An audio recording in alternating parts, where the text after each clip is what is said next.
are watching Let's Talk Tobago. Hi there. So we're outside. We're at Fort Milford, located in Crown Point, Tobago. Now this colorful historical site is where I'll be sharing with you the stories we covered this past week. I'm Patricia Nicholson-Richards, and this is Let's Talk Tobago. Grande Gully Bridge and Road Project resumes. ADAP recently held a clean air fair, and the Tobago Film Festival is connecting T&T to its African roots. Yo, what's up? This is yours truly Positive, and you're locked on to Let's Talk Tobago. Easy, bless. Children in Tobago East were engaged in some wholesome activities while learning about the ill effects of smoking. Here's Omadara Mills with the details. Archery is a lot harder than it appears, but it's a lot of fun and a great alternative to smoking. That's what persons experienced at the Alcohol and Drug Abuse Prevention Program's Clean Air Fair at the Sid Gray Sporting Complex in commemoration of World No Tobacco Day. Over 50 Standard 5 pupils were educated on the effects and dangers of smoking. Along the way, they were also exposed to positive activities like drama, art and sports, which piqued their interest. Yes, I enjoyed myself, and what I liked about the event is that it helped me to understand a little more than what you will hear and learn from on TV. I learned that smoking is very bad for your health, and if you do, you could suffer grave consequences. And I learned that keeping your lungs clean and your body clean can prevent you from getting sick. I learned of the negative effects of smoking to my body and the people around me. Lung cancer, heart disease, bad breath, cavities, blindness. From what I learned today, my lesson is I will never smoke. Even though children are not smoking, they can be affected by tobacco smoke because we have the secondhand smoke. So one of the things we encourage students, even though you may not be able to get someone to stop smoking, if someone is smoking around you, then you need to remove yourself from that area. And I think why it's most important is that because they need to be educated now so that they can make better decisions in the future. So that's what we're hoping to accomplish. That distraction by drugs and drug abuse is really a negative place. So we are hoping that by having these field activities, socializing, that they could see that even if you don't have everything in place at any point in time in your life, you could be stimulated by sports, by studies, and it's critical that young people have a solid foundation as they change gears in life. World No Tobacco Day is recognized on May 31st by entities such as the World Health Organization and the Division of Health, Wellness and Social Protection. This year's theme is Plant Food, Not Tobacco. I'm Amadara Mills for Let's Talk Tobago. The Department of Culture is ready to go for this year's Tobago Heritage Festival. Take a look at one of several training sessions organized by the department as they prepare for the festival. Now, there's a lot of rain, and we can take that as a sign of showers and blessings from our ancestors as we're about to usher in that wonderful 2-week period that highlights Tobago's rich cultural ancestry and traditions, known to many as the Tobago Heritage Festival.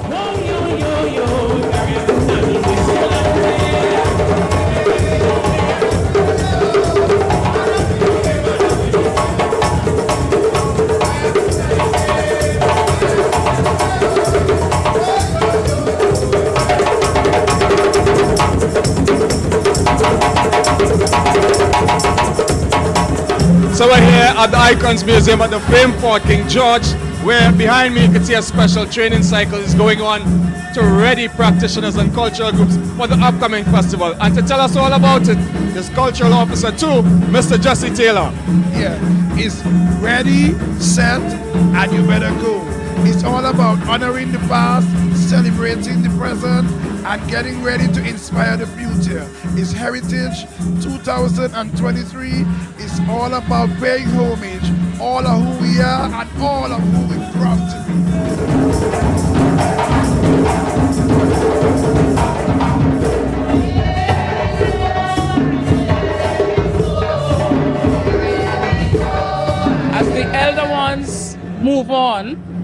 you know, their voices were not so strong. They taught us the traditional dances. So as they taught us the traditional dances, they taught us the songs as well. And so we realized that the songs goes with the dances and the drumming. And there was no one pulling those chants because those people they didn't have the voice for it anymore. So I decided that, okay, I'm going to pick it up. And from then till now, I'm still doing it.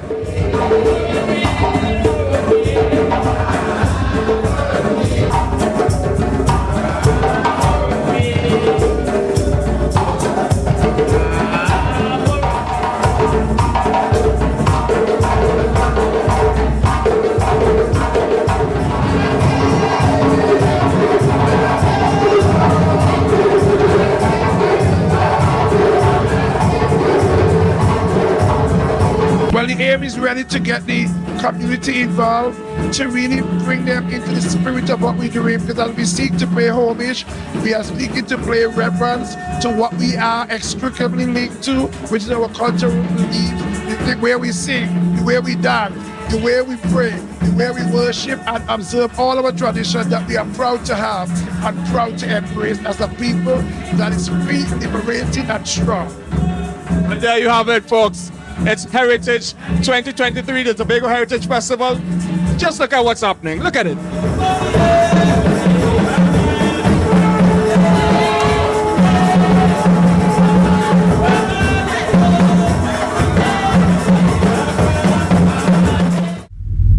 Afro music is big on the international and local scenes, and with that, African films are growing in popularity.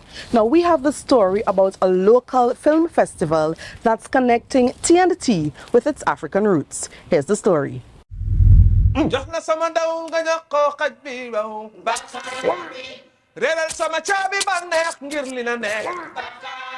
An intense scene from Halle. This Senegalese feature film by director Moussa Sen Absa opened the Tobago leg of Africa Film Trinidad and Tobago, AFTT. Scores of people enjoyed the motion picture and applauded the introduction of this kind of film festival in the Tobago space. I thought it was an excellent film. I thought the way he brought out the emotion, and even though it was subtitled, and I may have missed some of the translations because the English words would have appeared so quickly on the screen, the acting itself, right, conveyed the messages. So I didn't really miss anything, even if I may have missed the actual words that were being said. I actually felt the film. The film was amazing. I was taken aback by the cinematography of it. I found that the footage itself was high quality and the acting was very good. Getting in touch with our roots, where we come from, I believe that it's an excellent initiative, and I'm hoping to see more of it in the coming years.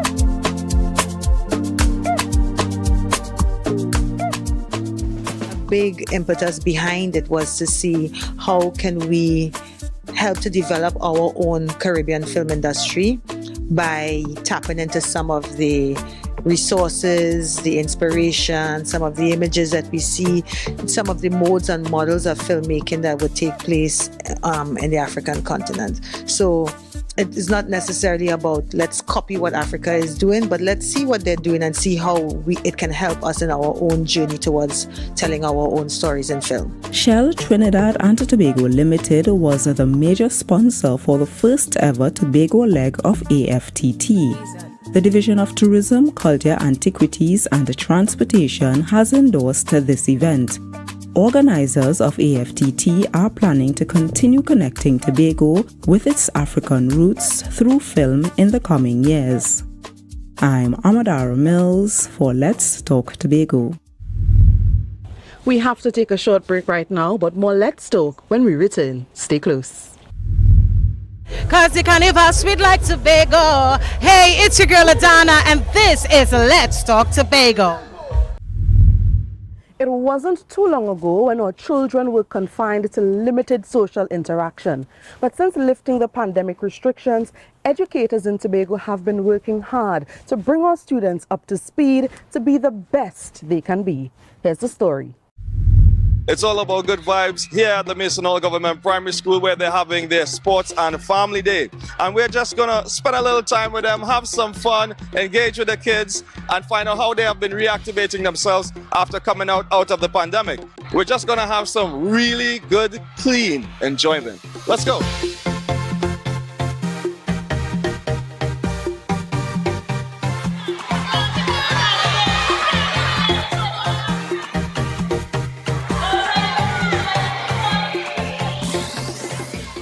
We are social beings, and the pandemic, things that we took for granted, especially like socializing, the pandemic put that on the back burner for us.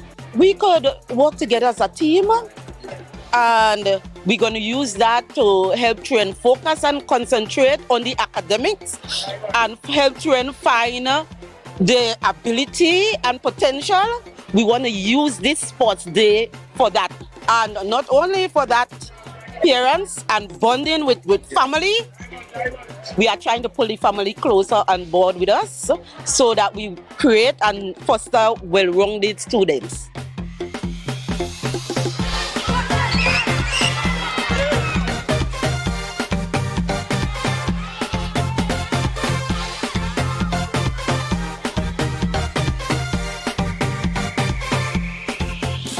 Every opportunity to have them outside, engage in physical activity is important. It's part and parcel of their holistic development and their education, because the education is not only the academics, but of course it must include physical activity and the discipline that comes with sport. And if we look at what's happening here, the healthy competition, the sense of achievement of participating and even more if you happen to win a prize, so that is encouraged tremendously. It's been buckets of fun, as you saw. Even the parents agree. It's been a wonderful de-stressor for both themselves and the kids, as you heard from the principal herself, Miss Melville.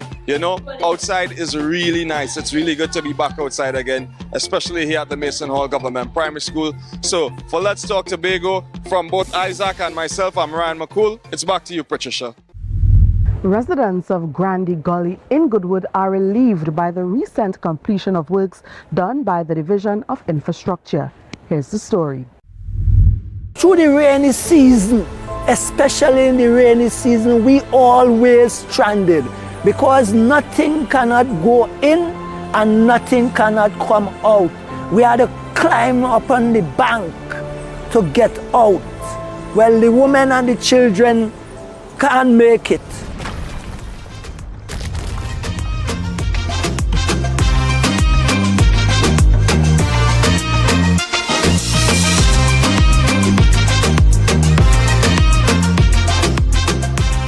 Right now we are working in the Granby Gully area in Goodwood. We are doing some retaining walls, box drains, gabion baskets to facilitate the amount of water that does come down in this area right on the side here. Today we casting the first 40 feet by 8 feet tall. The full length of the wall is 175 feet. We also have the baskets to do, which is 200 feet. It have a crossing to do, which is 45 feet in length and 24 feet in width as well, to facilitate the crossing for the bridge. I've been living in this community for approximately about 40 odd years. This area was very, very, very difficult to get in and to get out. And I get to a point that I get fed up because, I tell my family, let me get out from here because this is not what we really need to make us happy, I feel good helping out the villagers, because you need to go home and in disaster you would like to be home safely with your family. So I believe that the box culvert and the bridge will do a good for the villagers in here in time to come. And I hope and I pray, because I always on my knees, and when I am on my knees, things does happen. We need the fire truck to come in, the ambulance. You never know. Sometimes when we come with load and things, we need vehicles to take us where we are going. And it's important that the government, the infrastructure, could see that we are comfortable in the village of Granby Gully in Goodwood.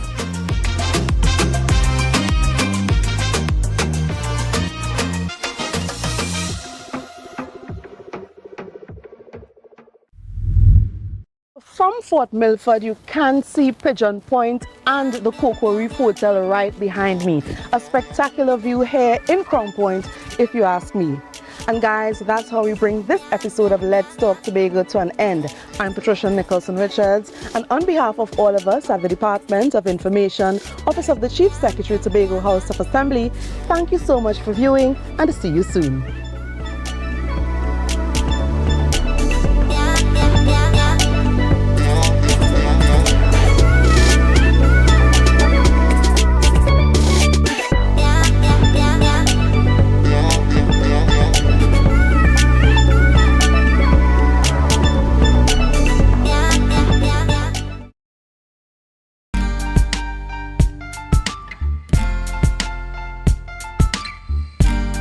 Put a smile on your face when you're moving from place to place. Good morning.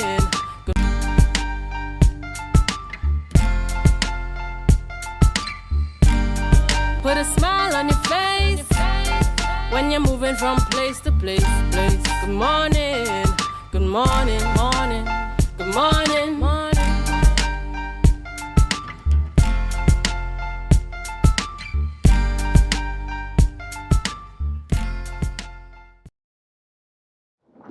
Good morning, viewers, and welcome to the Tobago Updates morning show, coming to you here live from the Port Mall in Scarborough, Tobago. It is Monday, the 12th of June, 2023. And yes, as we continue to give God thanks for life, I am Julian Skeet. And I am Rhea Richardson George, and this is the day that the Lord has made, and we will rejoice and be glad in it. Good morning to Tobago, good morning Trinidad, those of you viewing in the Caribbean, and those of you viewing on the live, good Monday morning to you as well. Hey Julian, how are you doing today? Yes, Rhea, I'm doing quite fine. It comes after harvest weekend, so there's always reason to be thankful indeed. So you were in Roxborough last night, that's right. Certainly. A very good time had, it just reminds you of that very Tobago spirit. To all our viewers out there, I had the meats and the, the bus-up shirt and the dumpling and the combinations just for you, those of you who couldn't be here for the harvest celebration. And it just reminded me for a few seconds in the mix yesterday. Oh, how blessed we are here in Tobago. Yeah. Oh, how blessed we are to be able to enjoy and to be able to celebrate. Rhea, how was your weekend? My weekend was really good. In fact, I did pass through Roxborough yesterday afternoon, and last we stopped off at my friend's home, Michael Lewis.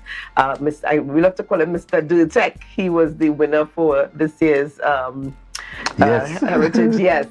So Mr. Durtek, certainly Mr. Durtek and the Lewises in Roxborough. So a special good morning going out to Mr. and Mrs. Lewis this morning.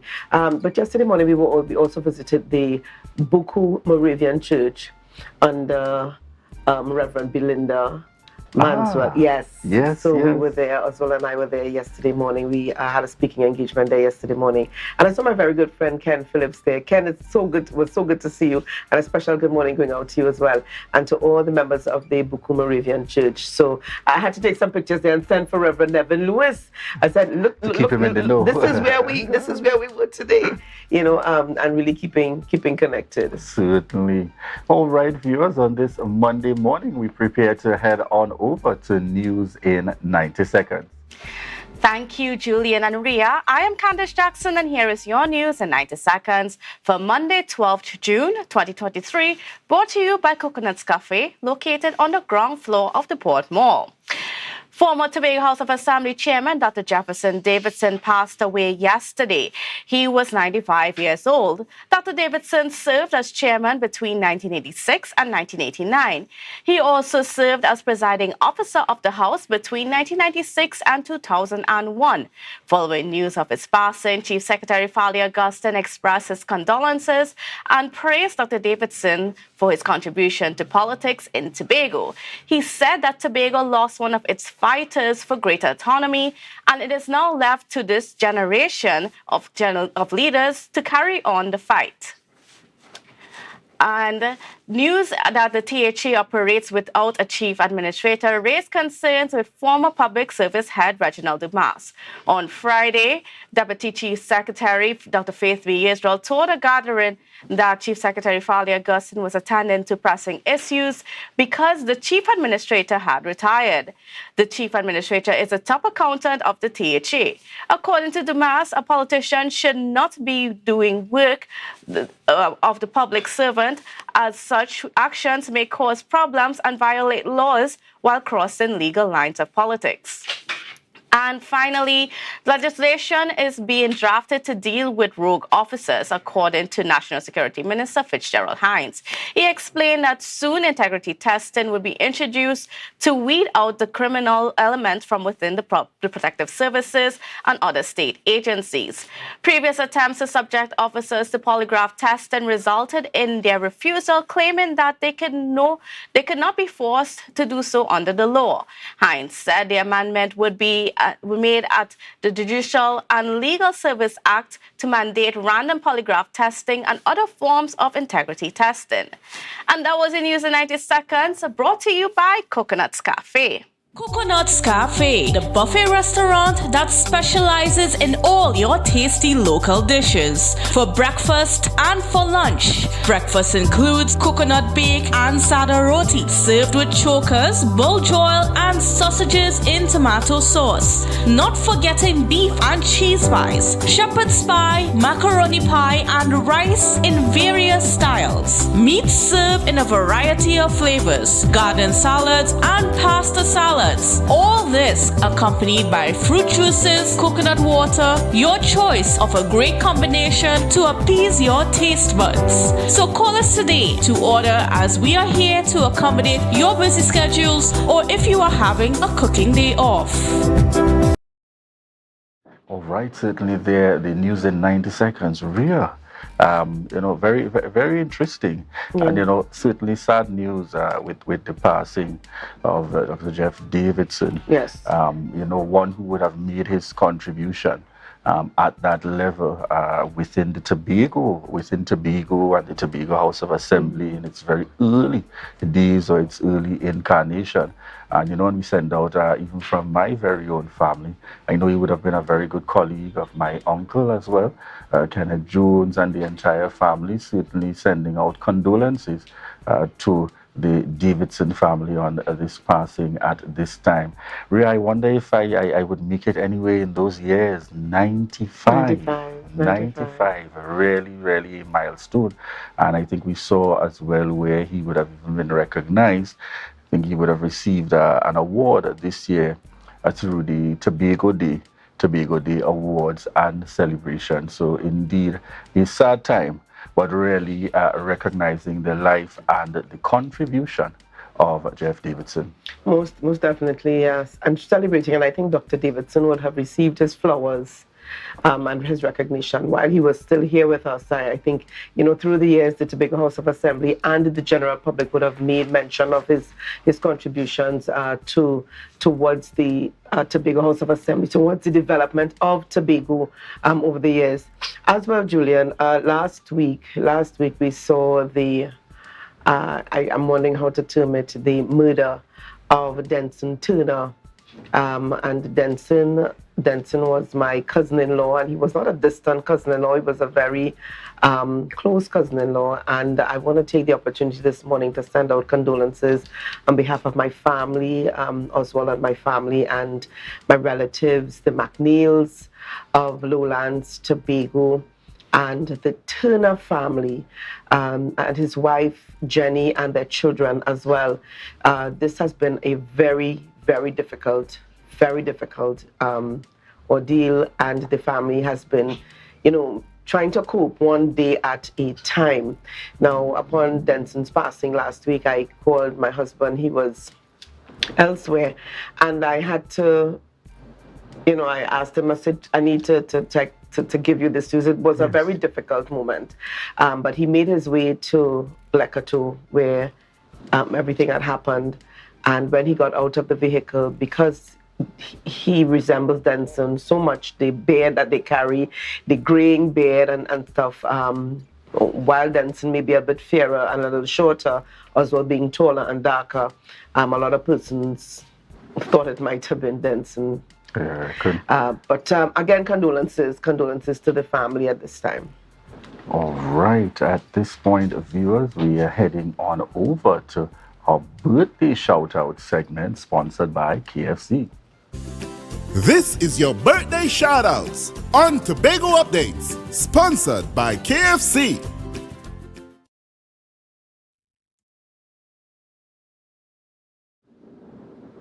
Yes, and we get started this morning. A very good friend out there celebrating a birthday. QK Melville, one of our loyal supporters here at Tobago Updates. We want to wish you a happy birthday and God's continued blessings. We trust that you continue to enjoy the celebration. And we have Anicia Brebner, and this is belated birthday greeting. She celebrated yesterday, so belated greetings going out to you this morning, Anicia Brebner. She's also the author of When the Dust Calls. So happy belated going out to you, and lots of love from all of us here, particularly Goodwood High School. All right, we have on screen another one of my very good friends out there, Philon Hackshaw. I want to wish you a happy birthday and God's continued blessings.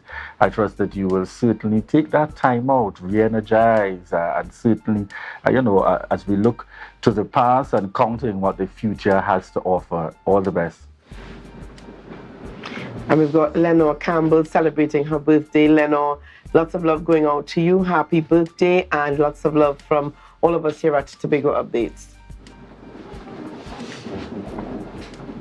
On screen, from my colleagues there out of Rotary, Abigail Berkeley, wishing you a happy birthday, and we trust that you enjoy the celebrations, Abigail. And we've got Lloyd Sobers celebrating his birthday. Lots of love going out to you this morning from the entire Wesleyan Holiness family and from all of us here at Tobago Updates. All right, and sending a special birthday shout out this morning to Diane Joseph. All right, she celebrated yesterday, but certainly we're taking the opportunity to recognize her today, known in the credit union movement as the Chief Operating Officer. Wishing you a very happy birthday. Coming from me and my entire family and the entire credit union movement. And we've got Shanella Wilkinson Blake. Belated birthday greetings going out to you this morning, Shanella, and lots of love from all of us here at Tobago Updates. Mosi Williams, it's your day. Wishing you a happy birthday and God's continued blessings. Belated greetings going out this morning to Lynette Louis. Trust that you have a great one. You should have been singing. In fact, we should have been singing for you, but we won't do justice. Kenrick James sending out belated birthday greetings to you, coming from the entire Tobago Updates family. This is a good friend here. This is a good friend. And this is Hezekiah Wood. And you know, I saw a picture, I saw a post yesterday. Two things he will not part with. His Jeep and those shirt jacks. Good morning to you, Sir Hezekiah Wood. Certainly wishing you a happy birthday and God's continued blessings. And this is our girl here, Tobago Wick. That's who she is, Giselle Drew, celebrating her birthday. Giselle, love going out to you from the entire, from captain to cook here at Tobago Updates, from William Nana and all the staff here at Tobago Updates. Birthday shoutouts on Tobago Updates, sponsored by KFC. From the experts that created the Zinger sandwich comes the KFC Crispy Barbecue Zinger. The only one I see is you. Cheddar cheese, crispy onions, the most delicious Kentucky Fried Chicken and barbecue sauce. Get ready for a whole new level of flavor. Thank you, viewers, and welcome back here to the Tobago Updates morning show this morning.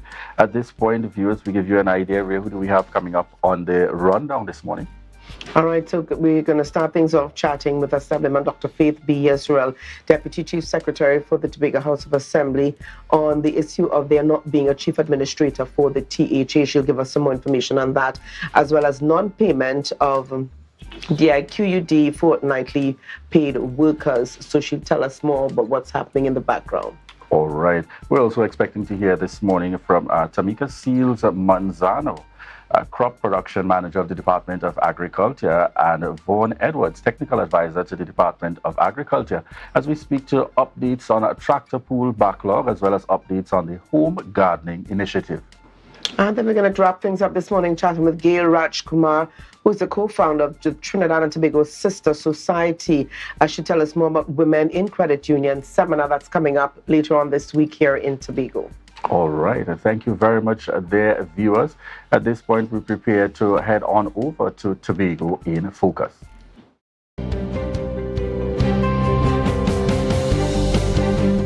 Mediation is used as an alternative to litigation through the use of an impartial moderator and communication and negotiation techniques. The Division of Health, Wellness and Social Protection established its mediation unit in 2009 and has steadily expanded. The unit, equipped with 2 certified mediators, has since settled several matters, including landlord and tenant issues, merchant-customer disputes, property and land, parenting, and even issues regarding the running of traditional susus. Assistant Coordinator at the Mediation Unit, Carol Spencer Edwards, further explains. We deal with family and relationship disputes, neighborhood conflicts, community disputes, juvenile conflicts. So the range of issues are there, and as I said, we try to offer persons that option as against going to the court. Ms. Spencer Edwards revealed a high success rate between 70 and 75%, noting that a large part of the unit's success lies with the process, as persons are allowed to speak freely in a safe and comfortable environment. Quite often the issues that they deal with or that they're dealing with is not out of the ballpark. It's just that maybe sometimes not able to sit and express themselves, and sometimes you need somebody there to say, here's what, let's start with, or hold up, give her a minute, or hold up, give him a minute. The recent addition of a therapeutic counseling unit manned by 8 counselors has further expanded services, including a crisis hotline, parenting workshop, grief counseling, life skill coaching, marriage counseling, and learning enrichment programs. Services can be accessed through its walk-in services or by referral.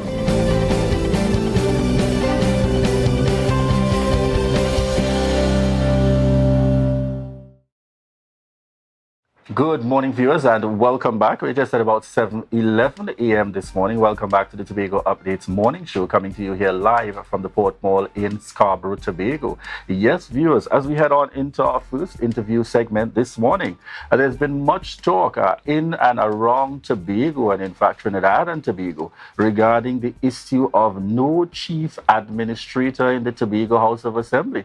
And the development, the plot thickened into the weekend as word also came out that within the Tobago space, the CAS, Central Administrative Services Tobago, that we had a suspended permanent secretary, creating some administrative challenges at that very level. To give us some insight into this and other matters here within the Tobago House of Assembly, we have on set with us a Deputy Chief Secretary, Assemblyman Dr. Faith B. Israel. Good morning and welcome. Good morning, Julian. Thank you for having me.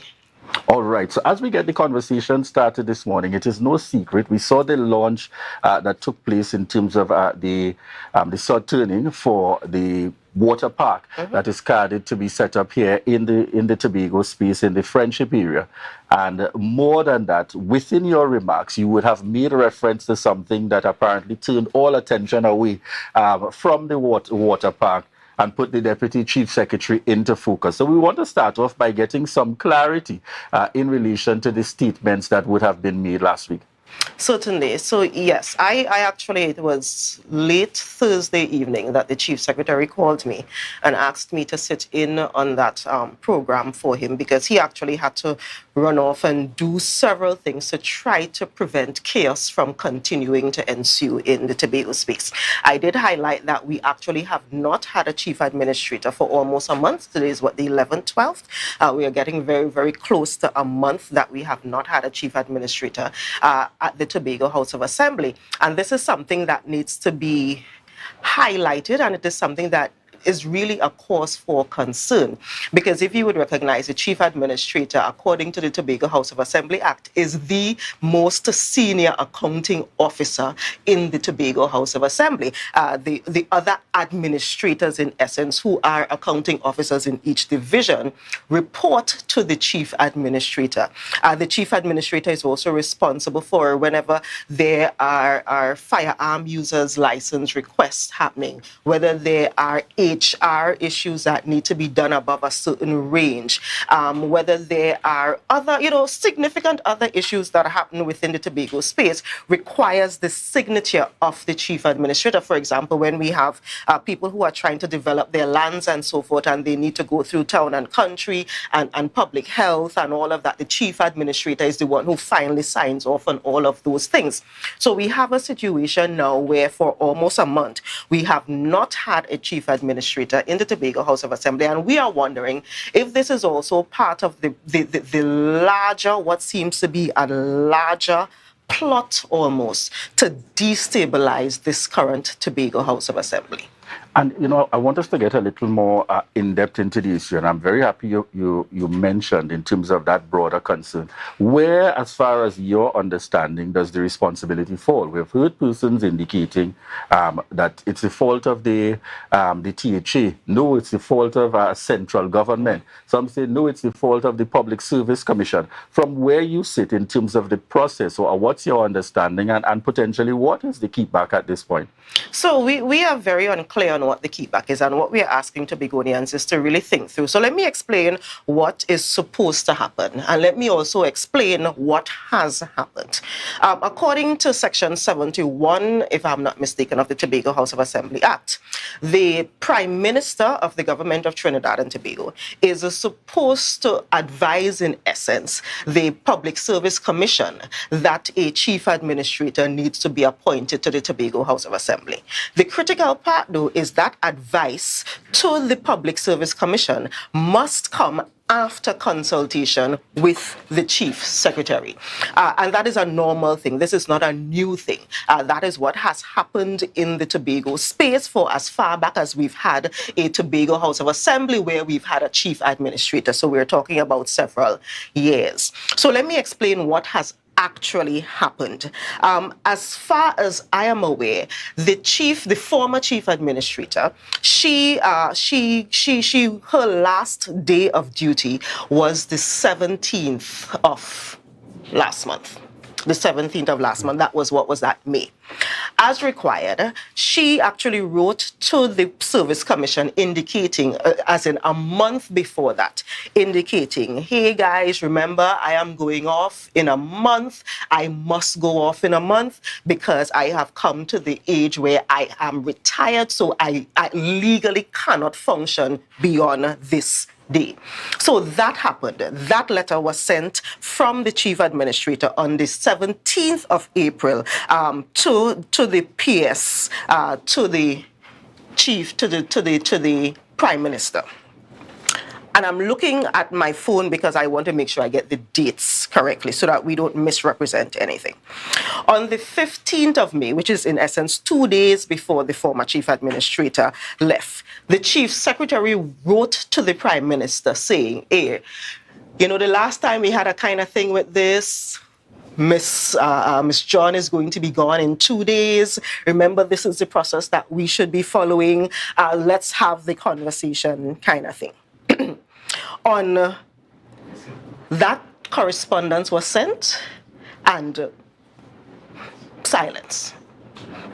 On the 22nd of May, at about 5 p.m., after back and forth, the chief secretary and the Prime Minister of Trinidad and Tobago actually met at his residence in Tobago to speak about this and other matters. So the Chief Secretary, the Chief Secretary and the Prime Minister are supposed to be meeting continually. They met on the 22nd of May, which is after the Chief Admin had left. But, they sat, they had very cordial discussions, and there was an agreement at that point. Yes, the Prime Minister agreed, yes, I simply need to write to my permanent secretary, letting her know that she needs to write to the Service Commission, or he needs to write to the Service Commission, I don't know if it's a man or a woman, and have this situation dealt with. Again, on the 29th of May, the Chief Secretary communicated with the Prime Minister saying, hey, remember we had this conversation a couple days ago. We are still without a Chief Administrator. What is going on? And at that point, the Prime Minister gave the commitment that he would actually do what is necessary, and to do that on the 31st of May, because the day after that, the 30th, was a holiday. So we are now to the end of May. On Tuesday, the 5th of June, the Chief Secretary again communicated with the Prime Minister on the matter.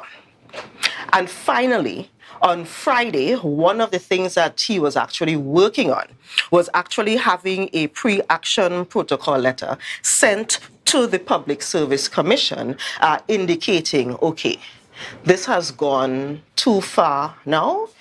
We now have a dire situation on our hands. It is now your responsibility to ensure that Tobago's highest accounting officer is appointed. So that is what has happened. The Chief Secretary, at every point that is normal, has indicated to the Prime Minister on multiple occasions that this is what needs to happen. We got commitment that this is what would happen, but we are here again this morning. Maybe, I am hoping that after this morning's interview at 8 a.m., I come off of this interview and we recognize that, yes, a Chief Administrator has been appointed and everything is fine. But as of yesterday, that had not happened. So we saw where, and this naturally leads into an announcement where it is due by the Prime Minister holding his press briefing. It's scheduled to take place this morning. Do you anticipate the Tobago House of Assembly and this to be one of the matters in focus? Well, I honestly hope that the Prime Minister does not use something that is a simple thing, that is an appointment of a public servant to an office that is duly theirs, to make this into a media event. This is something that literally requires a sentence that says, Mr. or Mr. P.S., the Tobago House of Assembly is without a Chief Administrator. Please speak to Public Service Commission to ensure that there's a Chief Administrator appointed. I don't know that a press briefing is required for something like this. And I certainly hope that the Prime Minister is not planning to use this opportunity to go down a road that is unnecessary. It is unnecessary. All right. So, folks, we await to hear what the outcome will be. All right, we pause for a moment to take a break. We will be back with Dr. Faith B. Israel as we continue the conversation this morning. But we want to remind you that this is your opportunity to share the live, share the live, share the live.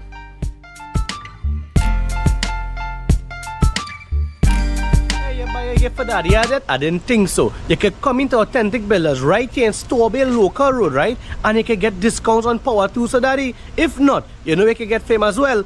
Right behind me there is blocks. You can buy some blocks to finish the house, or tunnel steel, lumber, even roofing as well. So we are announcing our Grandfather's Day sale. And to crown it off, the crowning moment will be Friday the 16th and Saturday the 17th, where you can come in store, get free giveaways, and on Friday is breakfast given out. Saturday is lunches sharing out. So you hear the scene right here in Bonaccord, Tobago, and send in your quotation to 272-1990 for your free WhatsApp quotation. It's that simple. So guys, come on down right here at Tobago Local Road in Canaan to come and get your best prices. Not to mention, don't forget, you have to come down here Friday the 16th and Saturday the 17th, where you're getting giveaways and all different things will be happening right here for Daddy in Tobago later.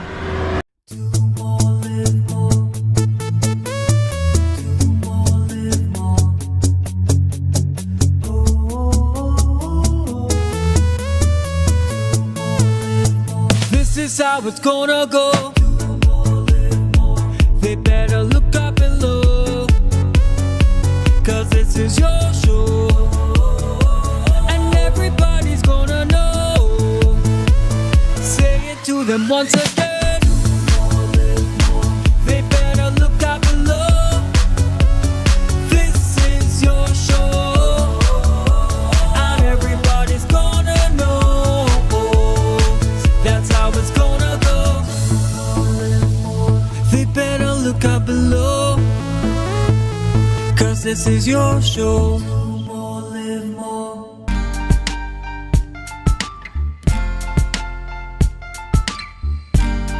Put a smile on your face when you're moving. Good morning, viewers, and welcome back to the Tobago Updates morning show, coming to you here live from the Port Mall in Scarborough, Tobago. As we continue the conversation this morning with Dr. Faith B. Israel, Deputy Chief Secretary, joining us here on set. We were just about wrapping on the issue of no chief administrator. Tell us as well as similarly, so you're saying, just to be very clear, the exclusive role of the Tobago House of Assembly in this process is by way of the Chief Secretary consulting with the Prime Minister, which took place in May. Certainly. So there are two things that should have happened. The former chief administrator was to write to say, hey, I am coming to the age of retirement. I am leaving shortly. And that happened in April. And yes, the chief secretary is to consult with the prime minister. And that happened in May. Yes. All right.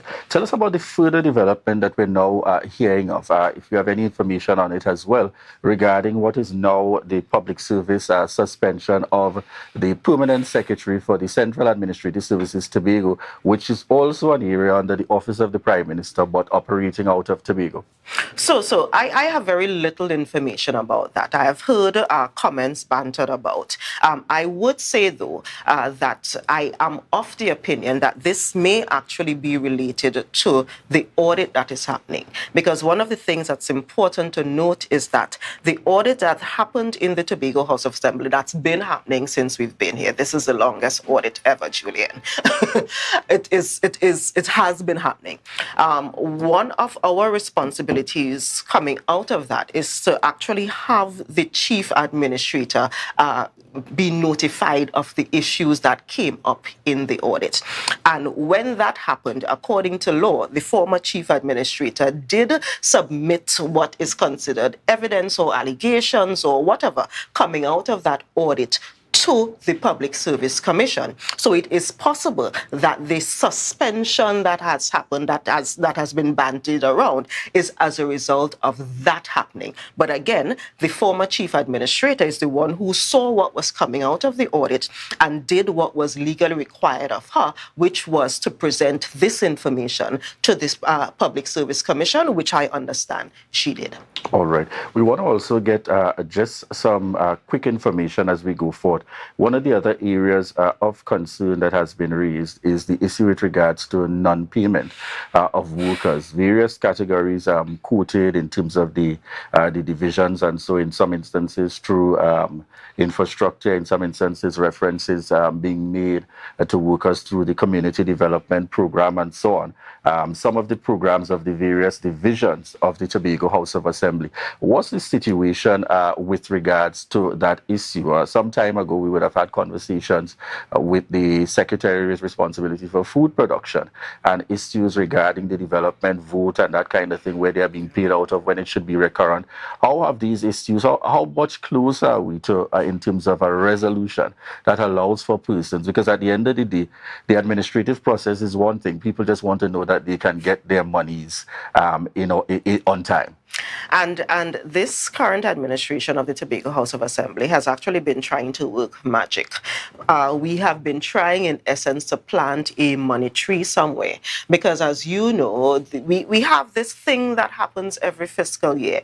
The amount of monies that is required by the Tobago House of Assembly is definitely never what is granted. And I'm talking about what is granted according to law, according to the Dispute Resolution Commission, which says that we should be getting between 4.03 and 6.9% of the budget.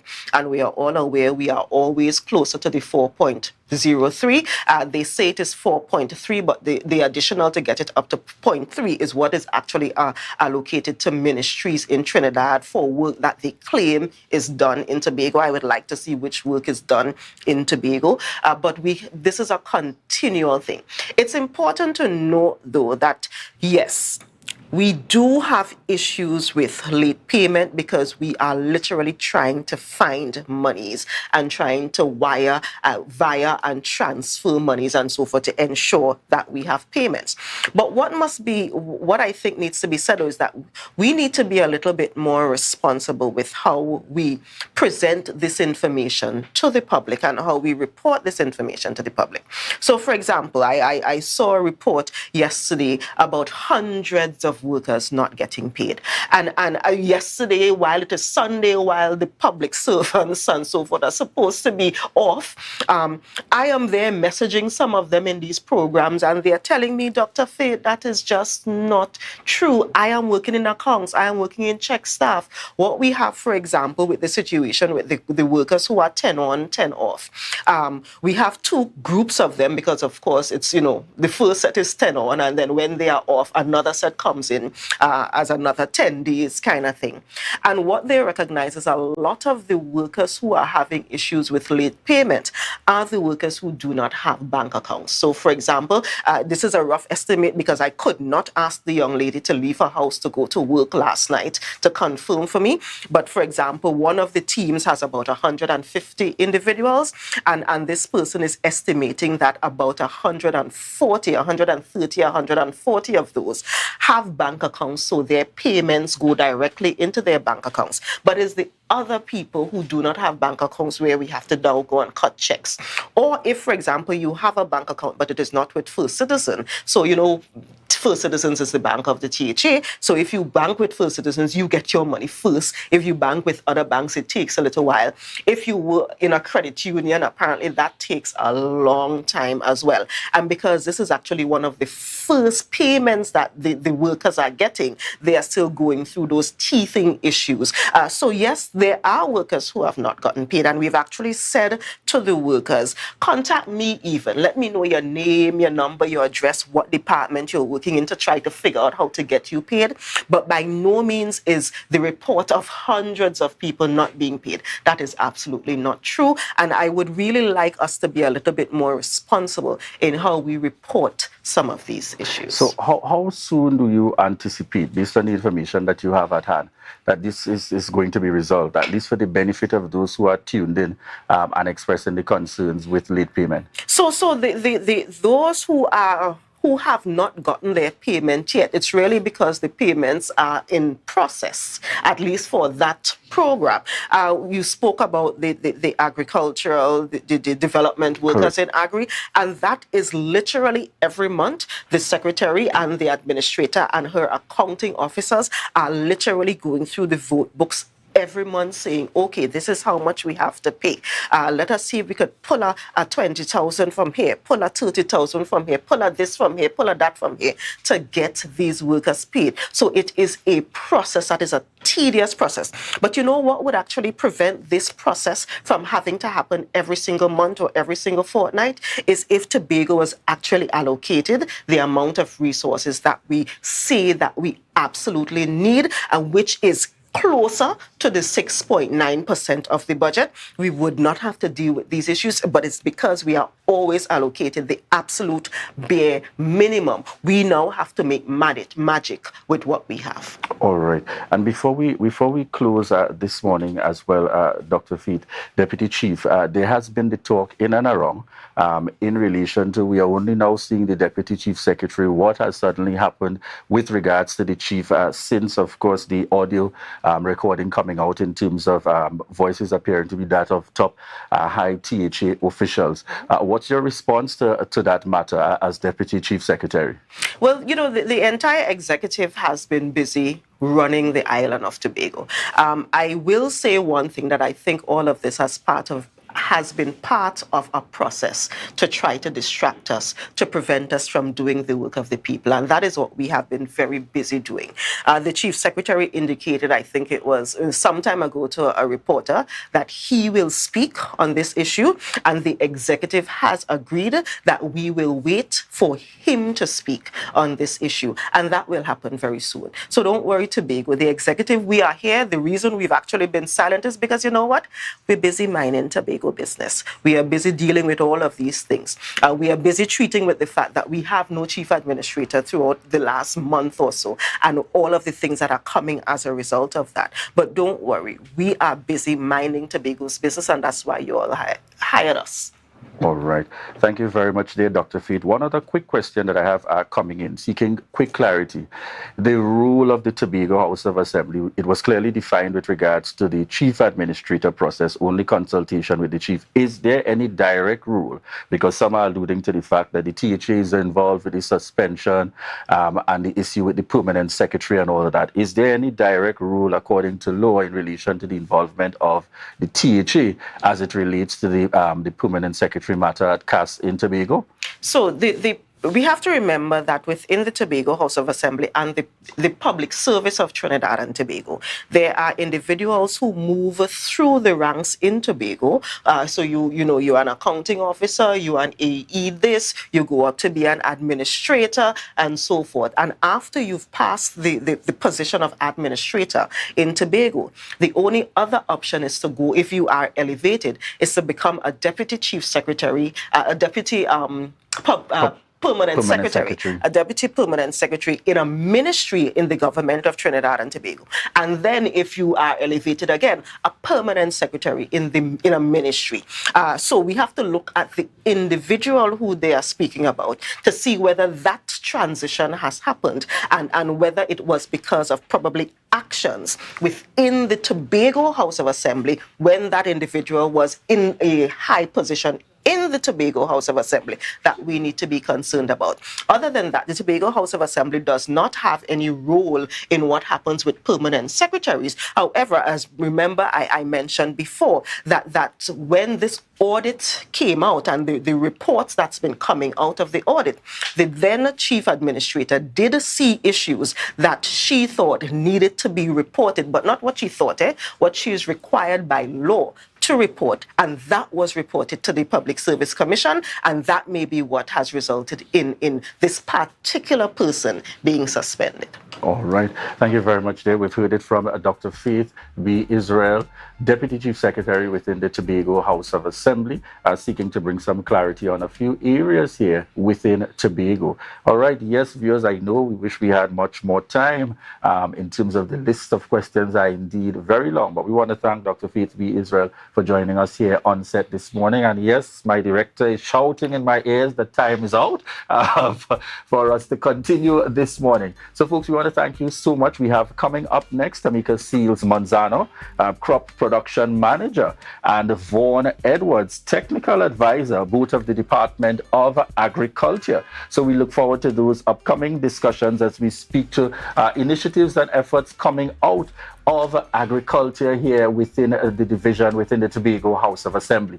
Viewers, we thank you so much for your continued love and support and for choosing the Tobago Updates morning show. And we wish to remind you that this is your opportunity to share the live, share the live, share the live.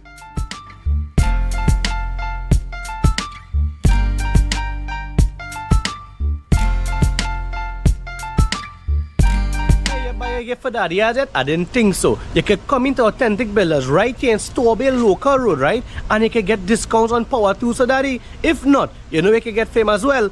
Right behind me there is blocks. You can buy some blocks to finish the house or tunnel steel, lumber, even roofing as well. So we are announcing our Grandfather's Day sale. And to crown it off, the crowning moment will be Friday the 16th and Saturday the 17th, where you can come in store, get free giveaways, and on Friday is breakfast given out. Saturday is lunches sharing out. So you hear the scene right here in Bonaccord, Tobago. and send in your quotation to 272-1990 for your free WhatsApp quotation. It's that simple. So guys, come on down right here at Tobago Local Road in Canaan to come and get your best prices. Not to mention, don't forget, you have to come down here Friday the 16th and Saturday the 17th, where you're getting giveaways and all different things will be happening right here for Daddy in Tobago later.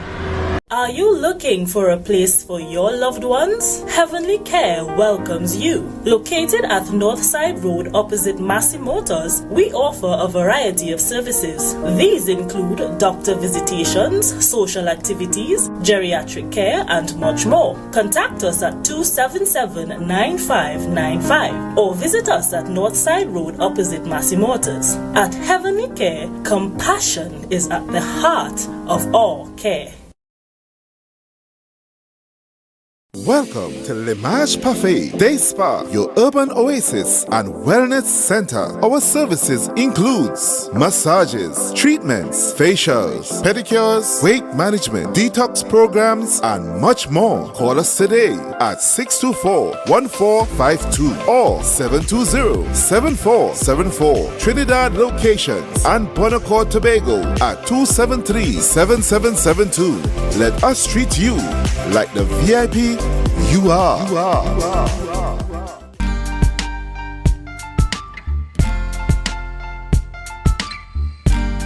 Put a smile on your face when you're moving from place to place. Good morning, good morning, morning, good morning, morning.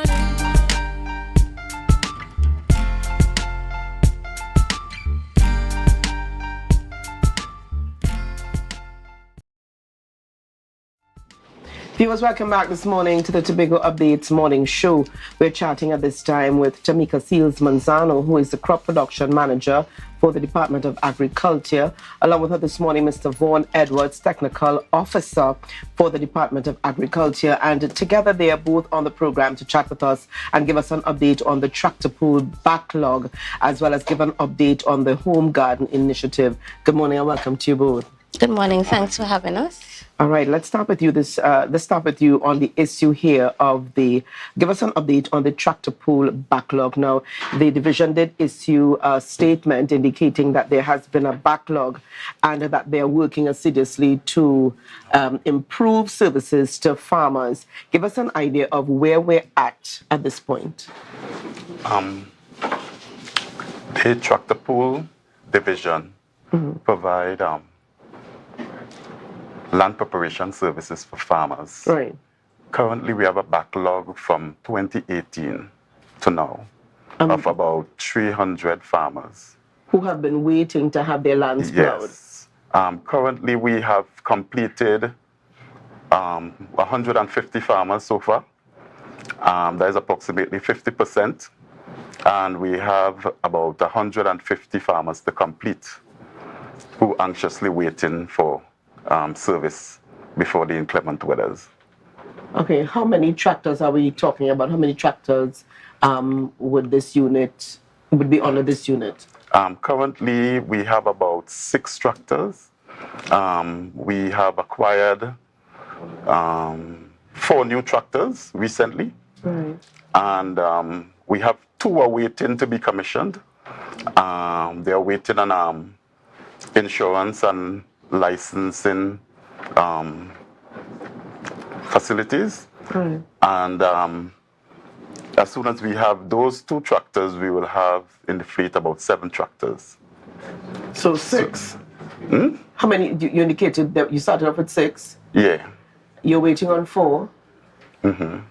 And 2 more? Yeah, and we have currently, you usually have some that might be down, that might be repairing.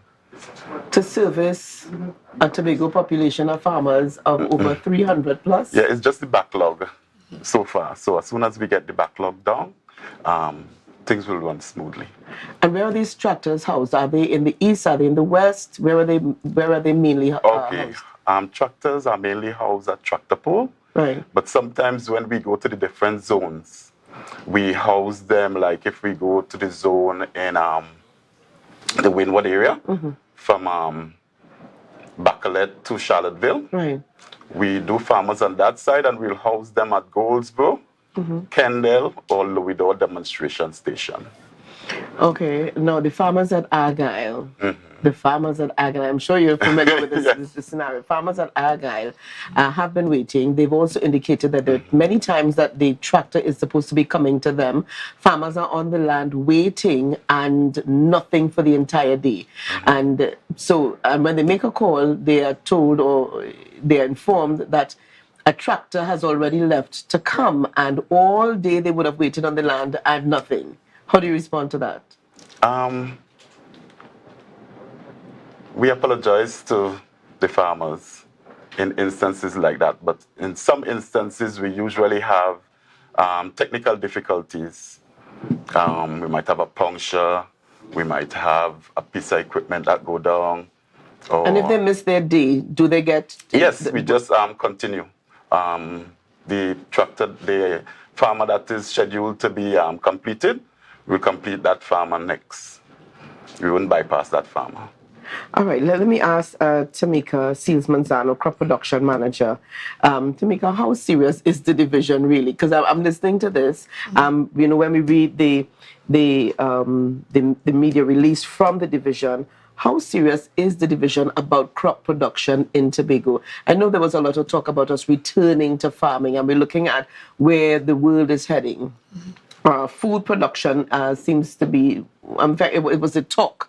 But how serious is the division about food production or crop production when we're looking at tractors being down, farmers, over 300 farmers waiting to have lands plowed, sitting down, waiting, unable to plant? How serious? All right, so let me approach it from this perspective. The division over the years, particularly now, has risen in its drive towards food security. That's our aim, that's our mandate towards food security. And therefore, from step to step, we try to engage persons in the production of food. As in all sectors, there are challenges that Mr. Edwards would have alluded to. However, we would have seen last year, we'd have purchased new tractors to help try to alleviate the problem. However, that too is a process. So the process, we're going through the process now in terms of, we already have the tractors on board. They have to go through the process of licensing and insuring, and then they will be on the road for to assist the farmers. So it's just a matter of time, a little patience on the part of the public, that we would be able to alleviate these problems as we go. And we have our resilient officers. They're working, scheduling things to make sure that the farmers' needs are met, trying to organize the servicing in as quick a timing as possible so that we could get the tractors back on the road so that they can service the farmers. So in terms of food production, we have a number of different programs, like, for example, the home gardening program that engages persons really seeking to let persons become involved in agriculture, even at the child level upwards. So we assist with the differently able, the elderly, probation hostels. Everybody has a part to play in food security, right? So it's not just about having the tools, because we're working on getting the tools, as you have seen, but it's also about all of us engaging in food production and the right attitudes towards it. So we are very serious about food security on the island. No, we're not just talking about home gardening initiatives. We're talking about those farmers that produce food on the macro scale.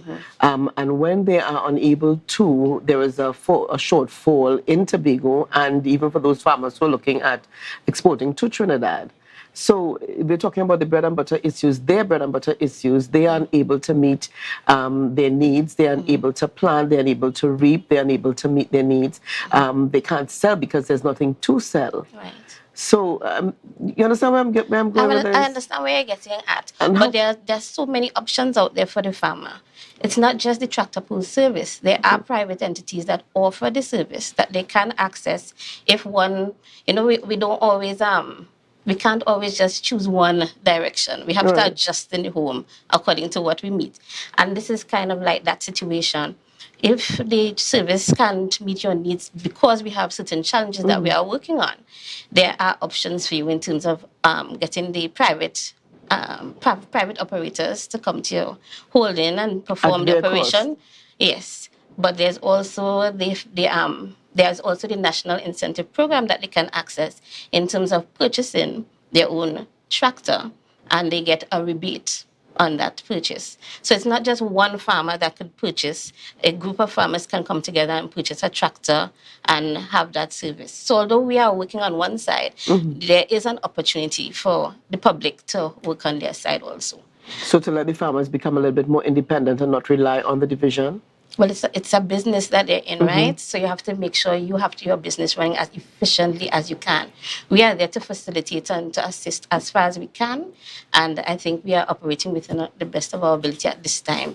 The downtime is not really an extensive downtime at most of the times. Okay. Yeah, I don't know if Mr. Edwards wants to add anything. We give incentive on new tractors up to 20% of the showroom price of the new tractor. Right. Up to a maximum of $50,000. And if it's a used tractor, we give incentive up to a maximum of $25,000. All right. Also, if they use a private service to do land preparation, we give rebate about $500 per hectare of completed lands. Okay. All right. And I know time is of the essence. I mean, we need to get into a little bit here on the Home Garden Initiative. And you made mention of it a little while ago, that Home Garden Initiative. Tell us a little bit more about it. All right. So the Home Garden Initiative would have started a while. But we recognize, of course, that you need to update your techniques and your innovations as time goes on. So the impetus now is for us to look at new techniques and technologies that we can introduce to the farming population.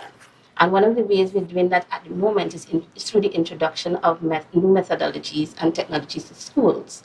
That way, when we influence the children, they too can carry that message home to the parents so that they can get involved in these new technologies. For example, we have distributed about 40 self-watering systems, which is a type of hydroponic system, a soilless medium system, to schools throughout Tobago. Thus far, we have about 17 or so more schools to go in terms of the distribution, and that will be coupled with training, adequate training about those systems and how they can utilize technology in agriculture.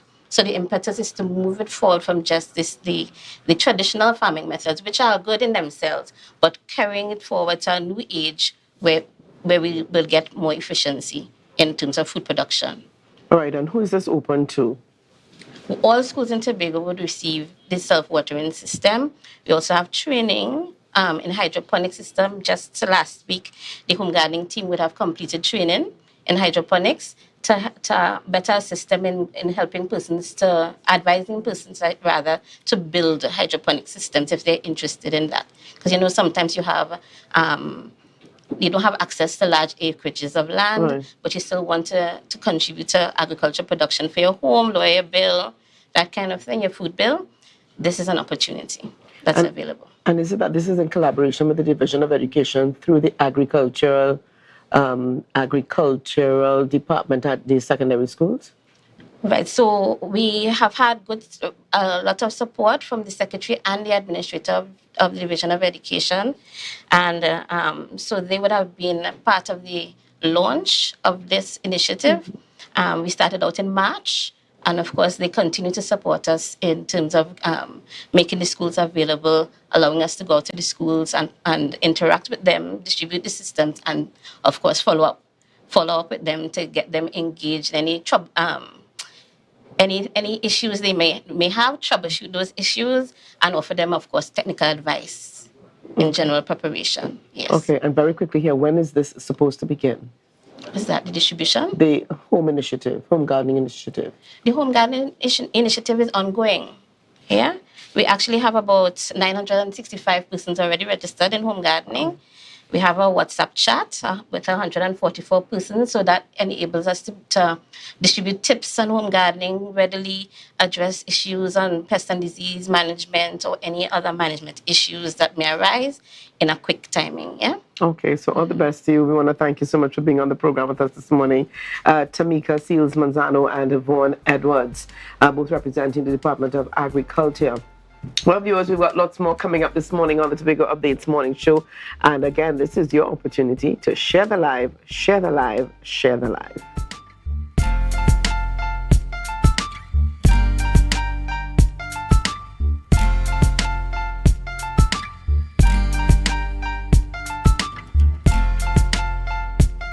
MI4 Security Services Company is the most advanced security service in Tobago. Ask about our cash and transit service. It's safe, risk-free, reliable, and timely.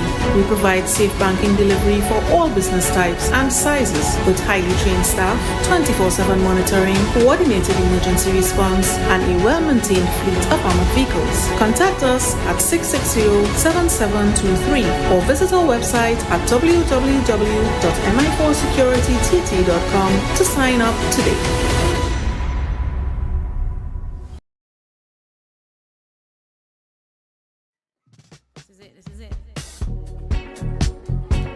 Excel Spa by Haley, where our highly trained staff are ready to deliver the top-class services in facial massages, waxing, nail enhancement, and body treatment. We are ideally located at Coco Avenue, Switzerland, Tobago. You can find us on Instagram, Facebook, TripAdvisor, or you can call us on 730-0149. Excel Spa by Haley. Relax, renew, and rejuvenate. October will never be better with Tobago Carnival fever. Book your passage and come on over. Johnny, do something. What's the number? Oh, God. Fan emergency, good afternoon. You said the building is on fire. Are there any persons trapped? 4 persons. What is the address of the call, ma'am? Number 4, Candy Drive, Pier Road. Can I have your name, please? Miss Bihari? Thank you, Miss Bihari. I'll be dispatching an appliance. Central Control from Fire Control. Go ahead, Fire Control.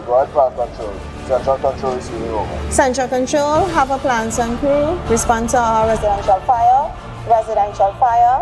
Same is at number 4, Candy Drive, Pier Road, Chabonas. 4 persons are trapped, 2 adults, 2 children. They were unable to make contact with fire service, so she called on their behalf. Transmission received loud and clear. Operator at Central Control, 3463. Firefighter Wiley, Central Control. Create an evacuation plan for you and your family and practice your escape. Always ensure you have more than one way to safely exit your home. Your lives may depend on it.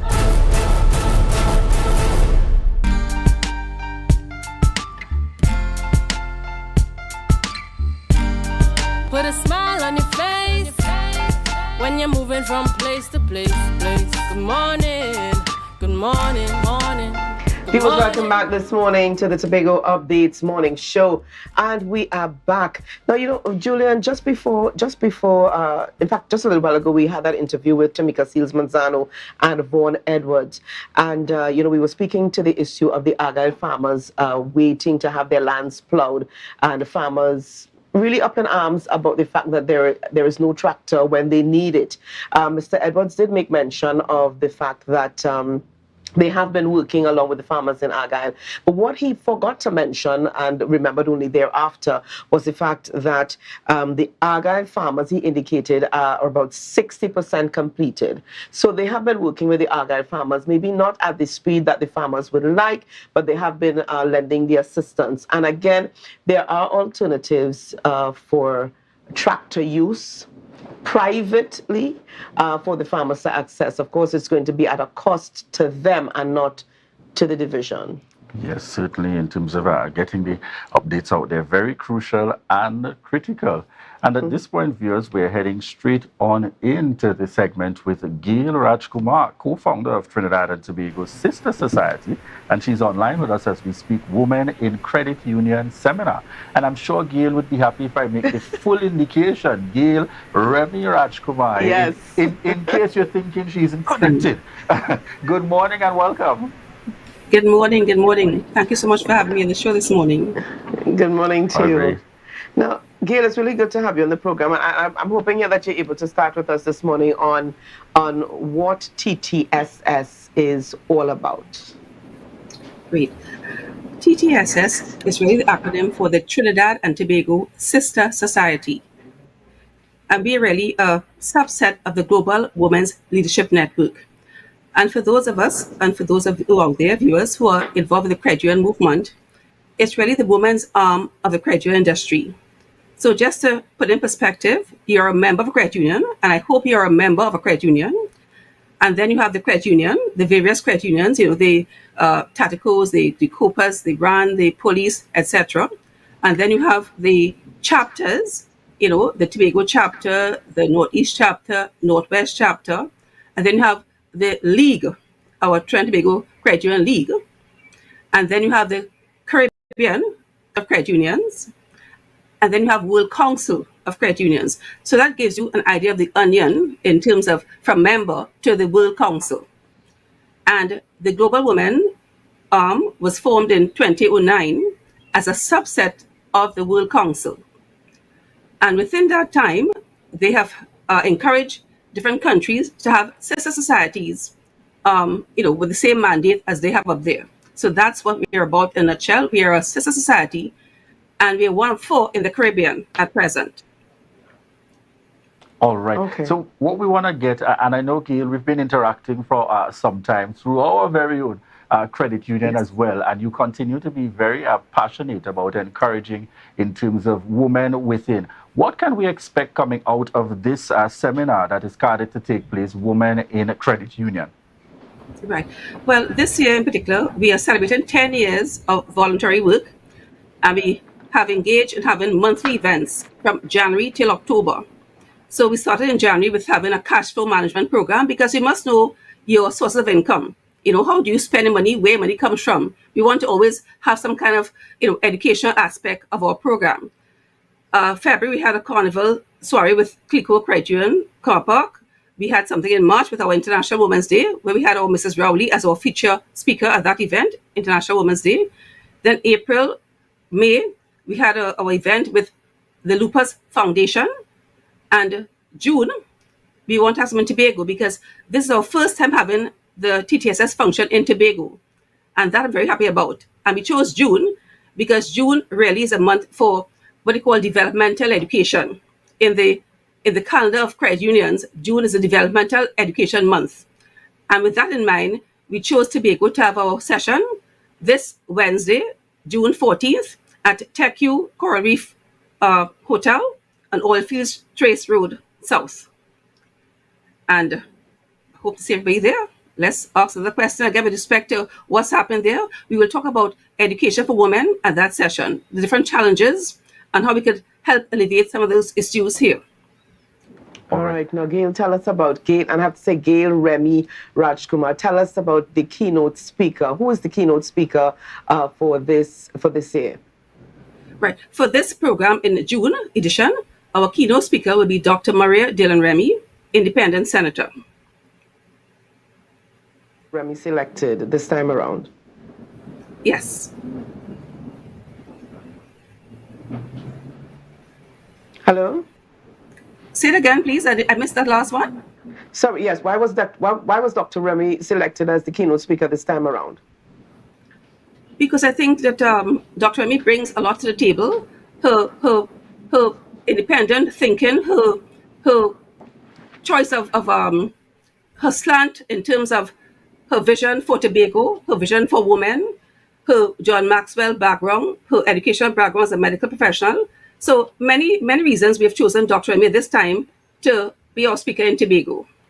Okay. All right. Thank you very much. And very quickly, the cost affiliated with and contact information for persons, is persons still able to register, or has registration since closed? Yes, if you could give some information on registration. Today. That's right, still open today. And we are asking for a contribution of $275, which will defray our costs, for the food and the rental, different things in Tobago. And we are asking that at least 2 persons from each credit union be represented. I mean, there are several credit unions on the island, and we're hoping that all will send someone to represent and be part of this exciting event on June 14th at TechU Coral Reef or feel straight south. Looking forward to seeing you there. Thank you. All right, thank you so much. Again, very quickly here, is this conference open only to members of the credit union or representatives of credit unions? No, it's not. It's not. It's not only a woman, or not only women are involved. I mean, we're not a feminist group, so men are also invited to support the women's initiative at this event. So we're looking forward to having as many as possible. Julian. Okay. Thank you so much. Duly noted. Thank you so much. Thank you so much for being with us this morning, Gail, Remy, Rajkumar. All right, Julian. So there you have it. And I knew you would be you were ready to run off, but I knew this would be one for you. yes. In the movement, most certainly. And Gail is one very, very passionate indeed. All right. Yes, we're just at about that stage of a wrap up for the Tobago Update morning show. And we want to thank you so much for those of you who continue to tune in each and every day. Those connecting with us here right in Tobago. Those of you, my colleagues and friends across in Trinidad, that meet me and remind me, yes, we tune in from the time at 7 o'clock, we make sure to come across. And those of you out there in the region and the world at large, certainly using this opportunity to connect with everything that's happening in Tobago. Thank you so much for continuing to choose the Tobago Updates morning show. All right, and just before we go, we want to remind you here that Phyllis, one of our sponsors here, Phyllis, and that's Phyllis Beauty Salon. She's got a very excellent Father's Day program on coming up this week, so fathers can check her out, and she can call her at 610-3871 or 479-4285, and she's just after Rosie's Bakery down at Canaan. So she's having specials from head to toe for the fathers, pedicures, you name it. It's going to be happening during this week here for the farmers. Wine and foods and a whole treat for the fathers coming up on Friday. So you want to check Phyllis out this week. Again, that number is 610-3871 479-4285. All right, thank you very much, folks. And at this point, we prepare to head on over to Tobago Notes, and this will be followed by GMT. Bye-bye for now.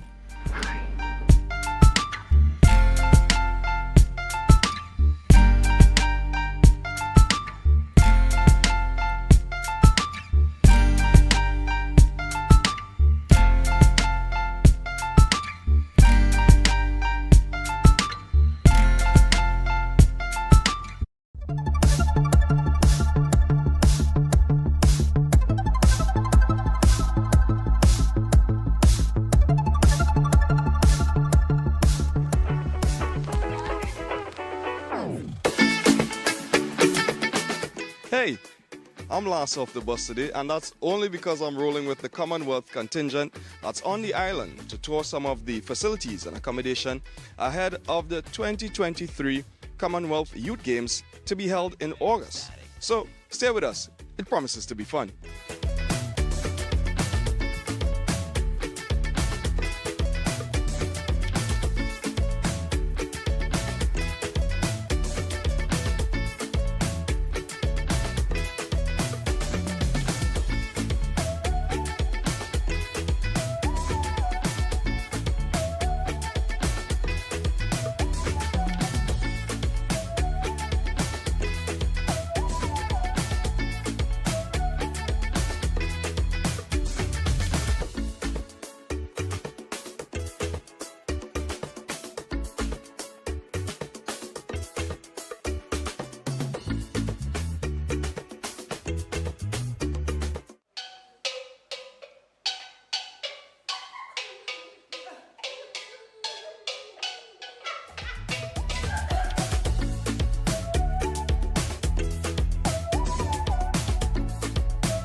As far as I'm concerned, the Commonwealth Games have well and truly started, because by the time teams come sending out their teams to do the reconnoiter, recce patrols, as the military people would say, they are already in games mode.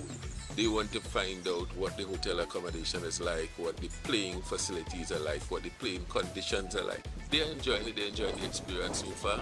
and also they're doing some serious work because they are doing formal reports and everything that they've seen, and so far everybody seems to be satisfied.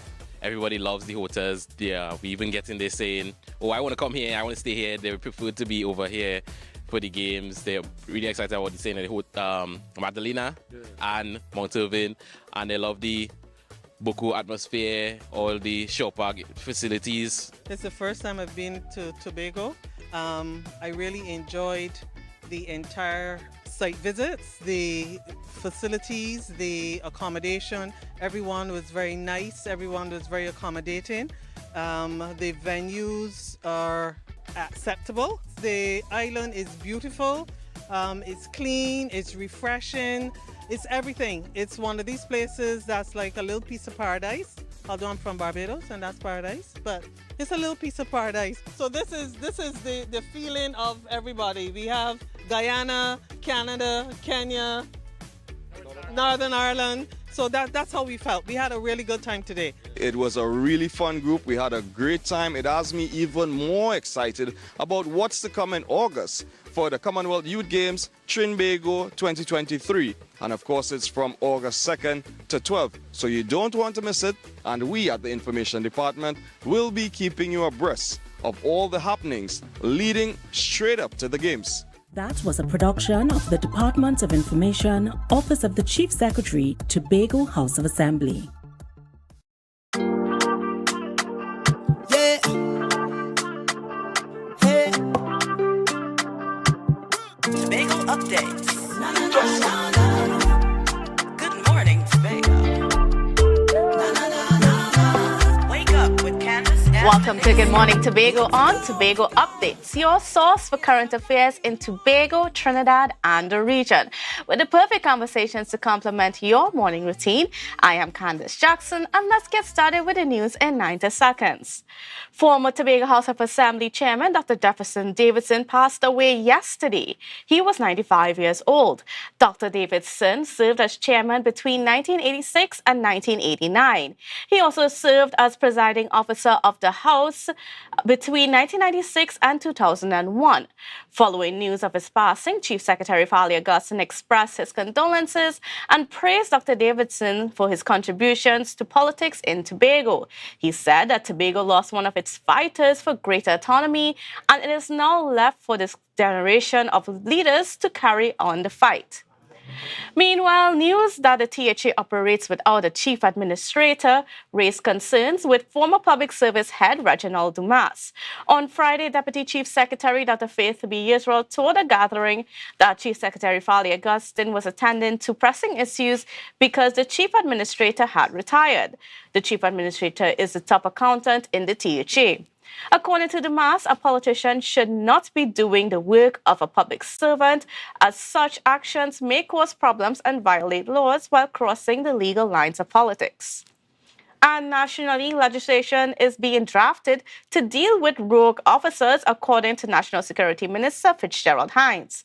He explained that soon integrity testing will be introduced to weed out criminal elements from within the protective services and other state agencies. Previous attempts to subject officers to polygraph testing resulted in their refusal, claiming that they could not be forced to do so under the law. Hines said that an amendment would be made to the Judicial and Legal Service Act to mandate random polygraph testing and other forms of integrity testing. And that was the news in 90 seconds, brought to you by Coconut's Cafe. Coconut's Cafe, the buffet restaurant that specializes in all your tasty local dishes for breakfast and for lunch. Breakfast includes coconut bake and sada roti served with chokers, bull joil and sausages in tomato sauce. Not forgetting beef and cheese pies, shepherd's pie, macaroni pie and rice in various styles. Meat served in a variety of flavors, garden salads and pasta salads. All this accompanied by fruit juices, coconut water, your choice of a great combination to appease your taste buds. So call us today to order, as we are here to accommodate your busy schedules or if you are having a cooking day off.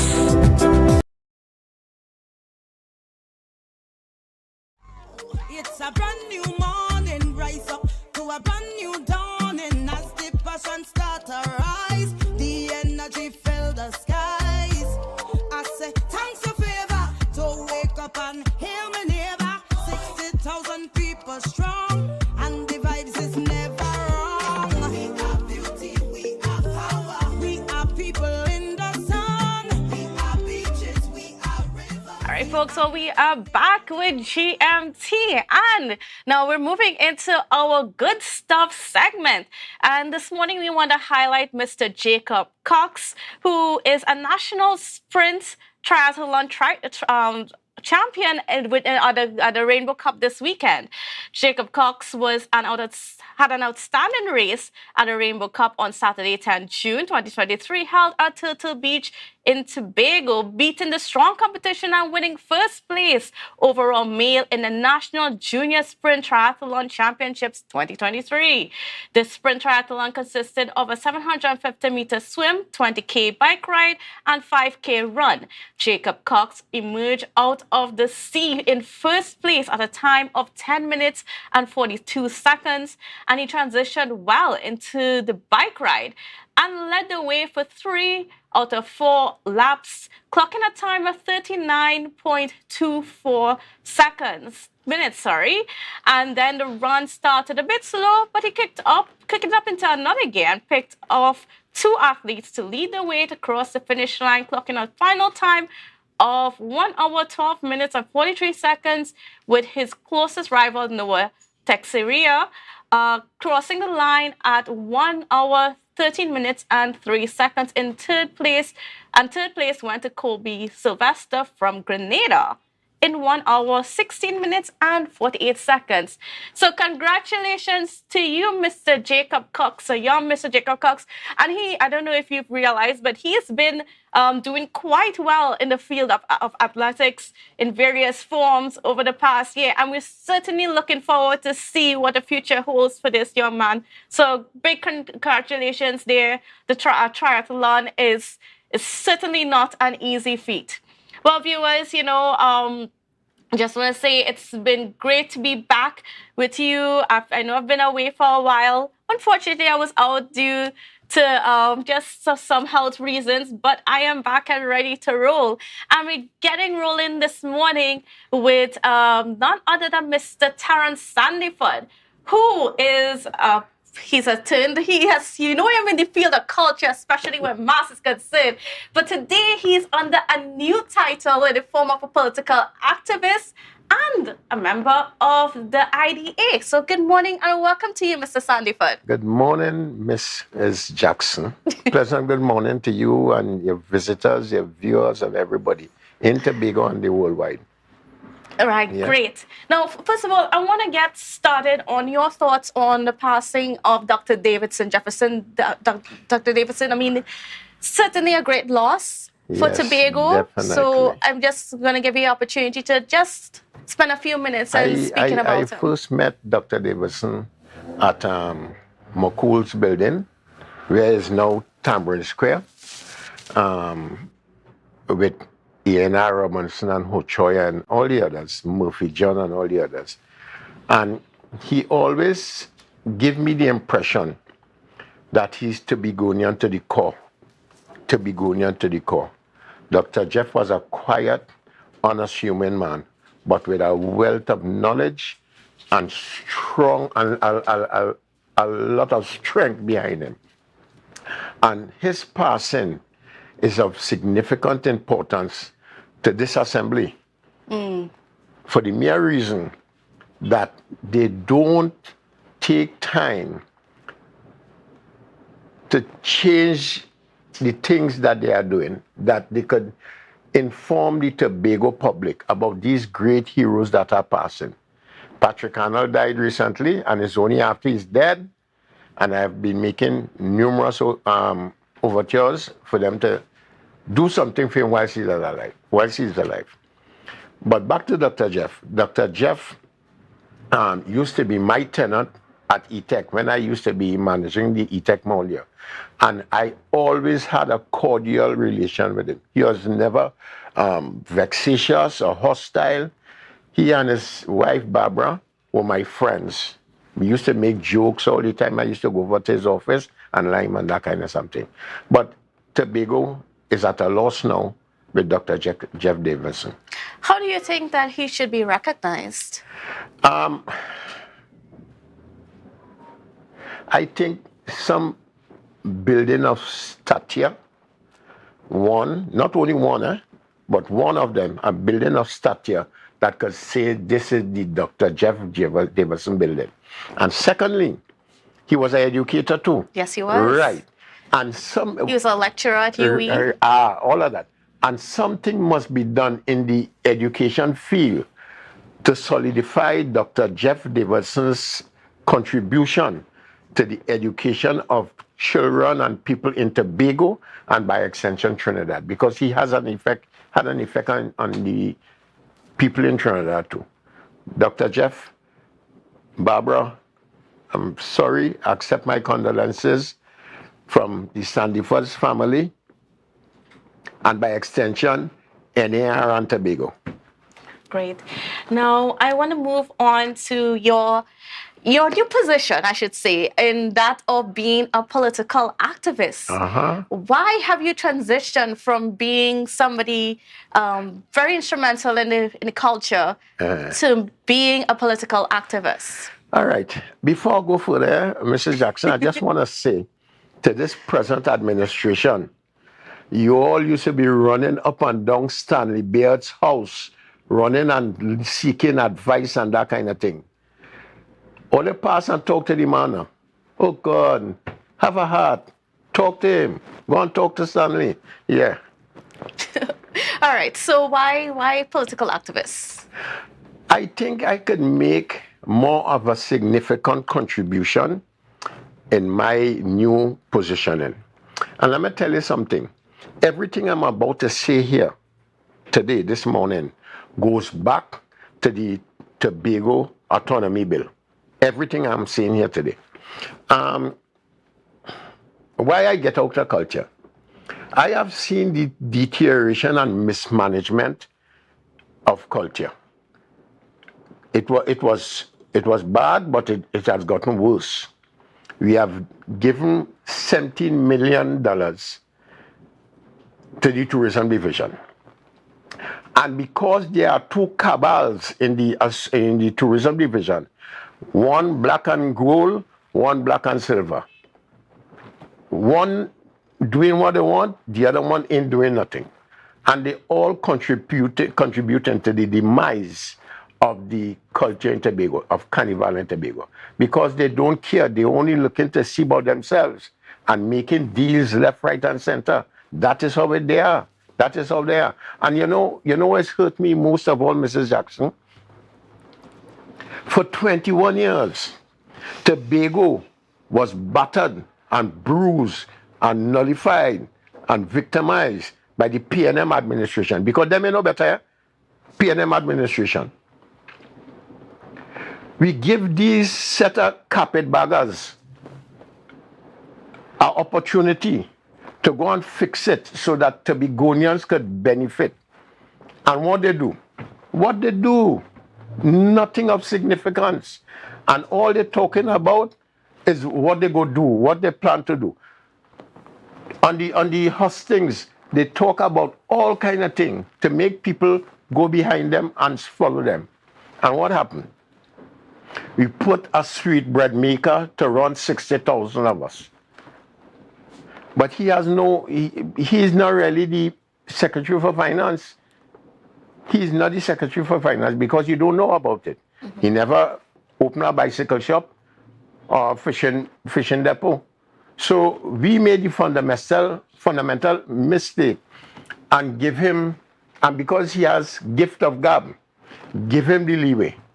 And true to form, he changed the 21 years of suffering for Tobagonians in the red jersey to this time in the black jersey.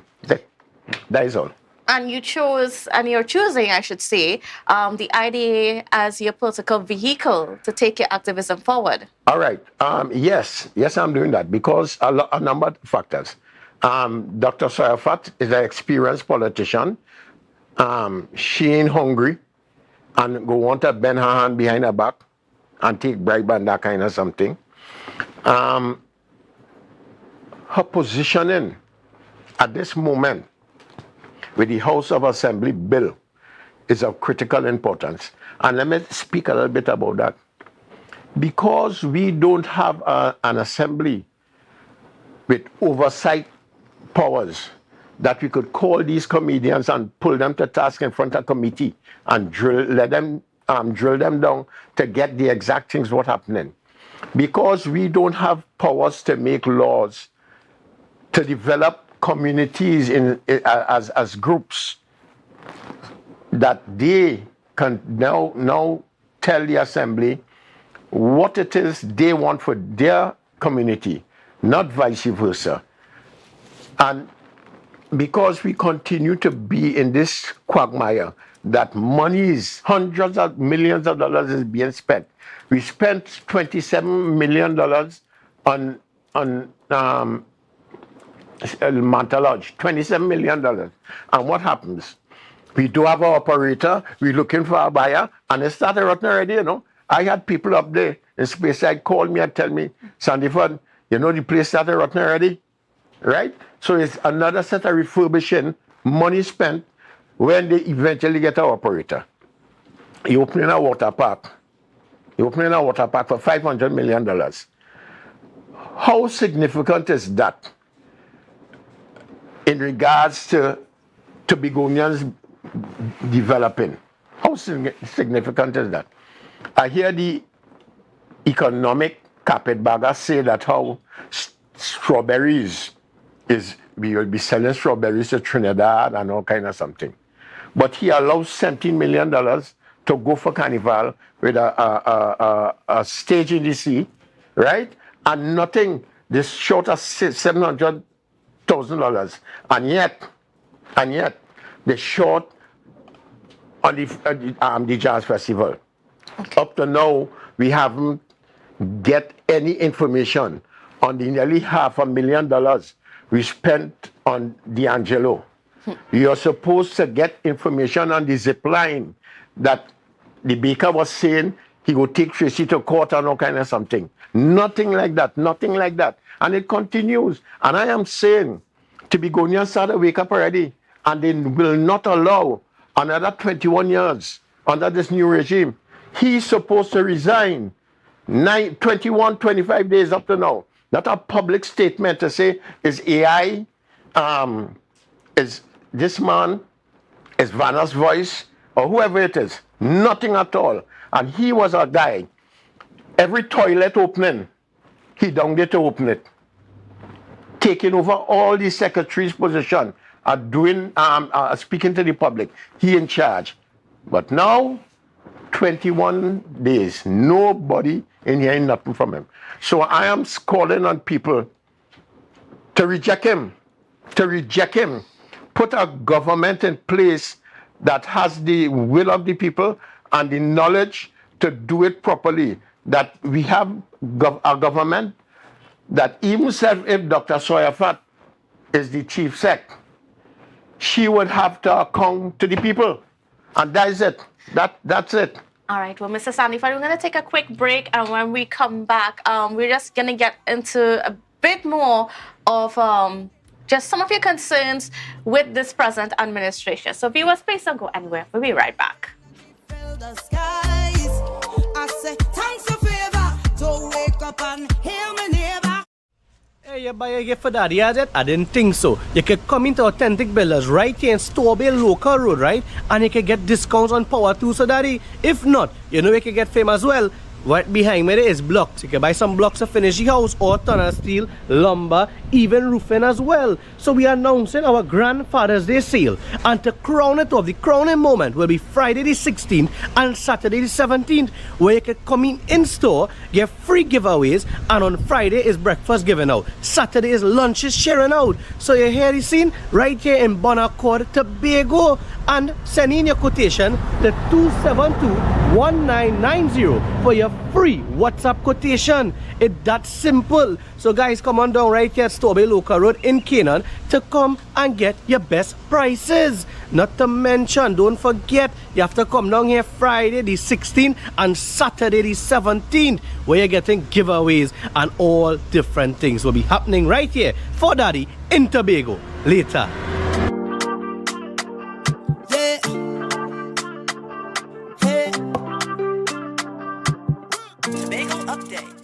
Welcome back to Good Morning Tobago on Tobago Updates. Well, viewers, we are continuing our conversation with Mr. Sandiford, Mr. Terence Sandiford, who is now a political activist, and he's going to be serving, well, he is working along with the IDA as a member of the IDA, and he's been sharing some of his concerns about this present administration, and yeah, he has quite a lot of issues. Yeah. I mean, he's expressed some of them before. Now, just a point of clarification. A couple of things that you mentioned in terms of the water park. Some concerns he had at the water park, but that's a private investment, as well as the strawberry farm, and that's also a private investment. Just to clarify those things are not THA projects. They are private investors that are operating. However, we want to turn to some of the concerns that you have. Now, we saw the Joint Select Committee meeting that took place last week, and I'm really anxious to get some of your thoughts on it, especially with the loss that was recorded for Carnival and the Tobago Jazz Festival. Mrs. Jackson, I am so disappointed. But you know, really, I shouldn't be here because everybody at the feeding trough, yes, the feeding trough turned from red to black now.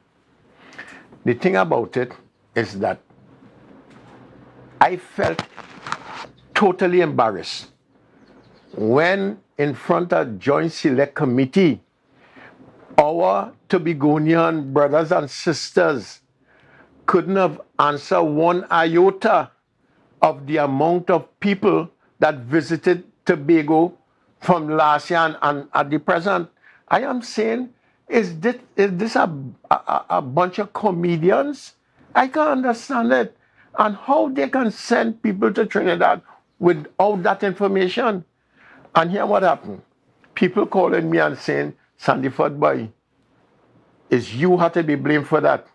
Because when you was in the hospital for 20 days, you're convincing all the nurses and everybody to vote for PDP and all kind of something. Everywhere you're talking, you're sitting down in Parliament talking, vote PDP. And that is the after effects of it. I am saying something is radically wrong.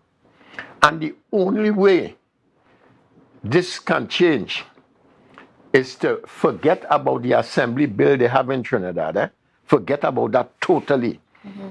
And let us introduce a new bill that would really put Tobago separate and apart from the majority of the world, where true democracy is being practiced.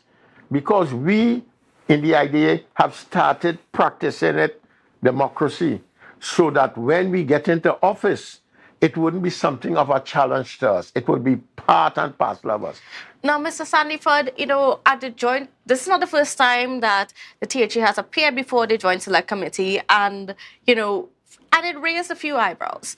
A few years ago, the Joint Select Committee investigated the THA, and there was lots of comments and lots of concerns about what was presented, and it seems as though it has not changed. Yeah. There's been a change in administration, but the public servants still, as you said, let down Tobagonians and embarrass Tobagonians. Yeah. So what can the IDA do differently that would change the outcome and would change the preparedness of our public servants when they go before the Parliament? I have two girlfriends. One, I ain't calling the names. One live in Top Hill, one live in Milford Court. And I know they're going to be vexed with me because they are PDP supporters to the wrong. Yeah, what I'm saying.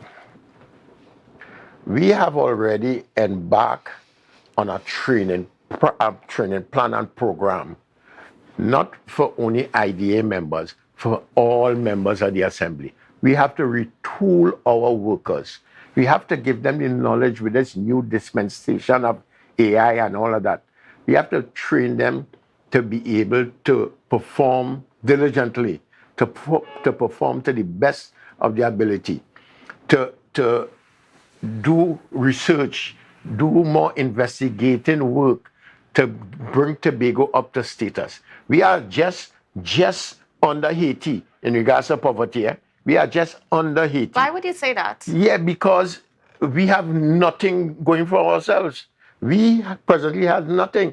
And I'm saying all the But Mr. Sandiford, I just want you to elaborate a little bit more on that point, as to why you say that we have nothing going for ourselves and we're just a little bit better than Haiti. So, well, I will ask you the question. If it is we have people in the Tobago House of Assembly working in the tourism division that go in front of Joint Select Committee and cannot answer at least if 50 tourists come, if 200 pass through.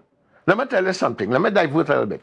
In 2018, the NCBA Tobago region produced Tobago Fest with $60,000. $60,000. And we had about nearly 2,300 and something persons coming through because we did a survey and we knew who was coming and who wasn't coming. 2,300 people. You take 17 million, and you can't produce more than 3,000 people?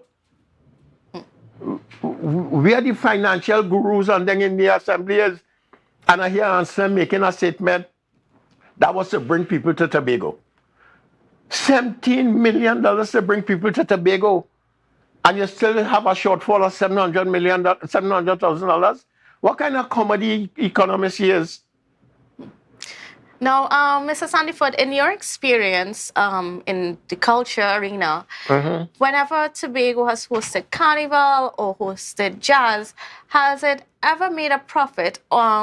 Is the aim of those events to make profit? Well, I second guessing that now, because if the apparent Secretary for Finance could tell you $17 million was placed in the hands of a bunch of carpetbaggers to administer the carnival, and you saying that was just to bring people, and you make a loss, how you could even come to the public with that kind of erroneous statement? Well, what was also interesting is that we had it being defended by both the Minister of Culture, Tourism and Culture, Mr. Randall Mitchell, as well as the chairman of NTB, Mr. Winston Gypsy Peters. Gypsy is a comedian. Forget about he. Gypsy is a comedian. But Randall Mitchell, you know what he's talking about? He lucky he get a senatorship, right? And he had to fight for Inanna. He has to fight for it, and he would say anything that Rowley tell him to say. And none of them casting nothing else than Rowley tell them. And that is the reason why we want to change this Assembly Act. Now, how should the festivals be run in order to make a profit? Look, listen.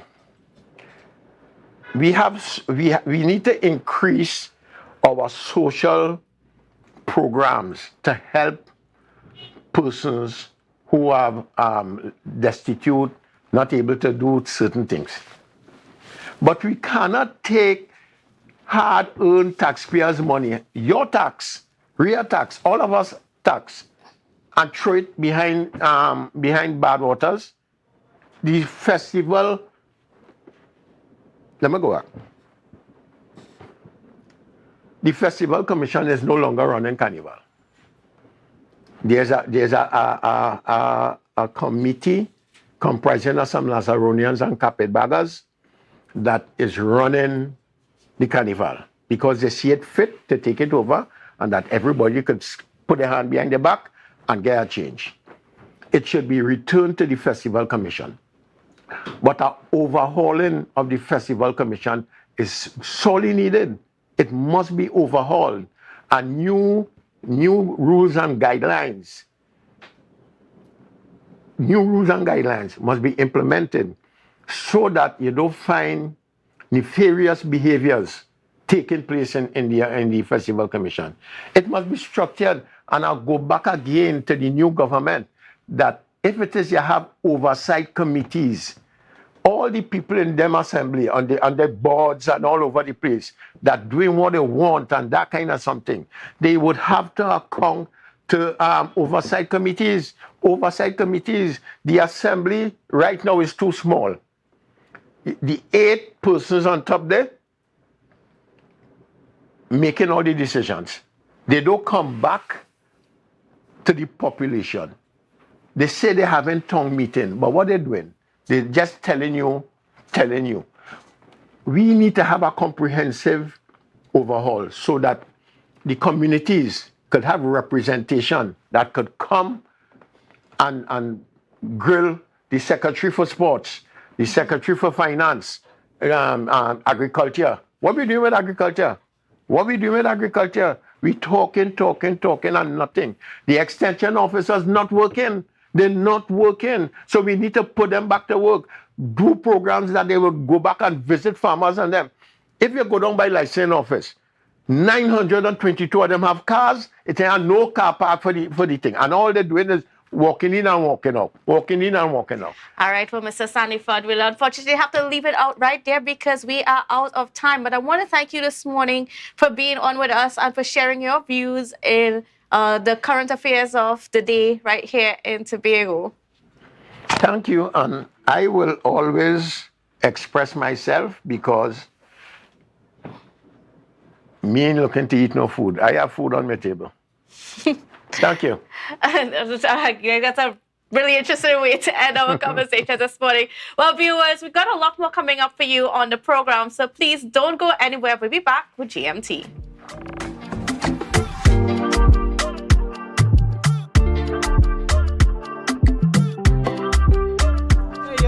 For that, I didn't think so. You can come into Authentic Builders right here in Tobago Local Road, right? And you can get discounts on power tools, so daddy. If not, you know you can get fame as well.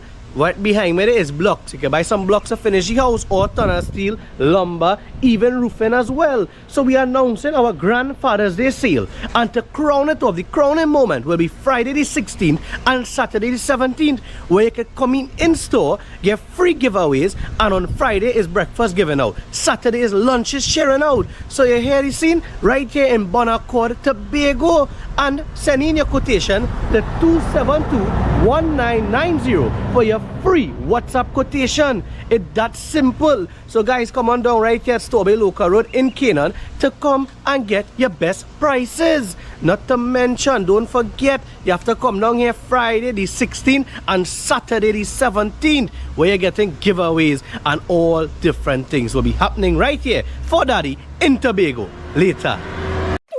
Johnny, Call do fire. What's the number? Oh God. Fan emergency, good afternoon. You said the building is on fire. Are there any persons trapped? 4 persons. What is the address of the call, ma'am? Number 4, Candy Drive, Pier Road.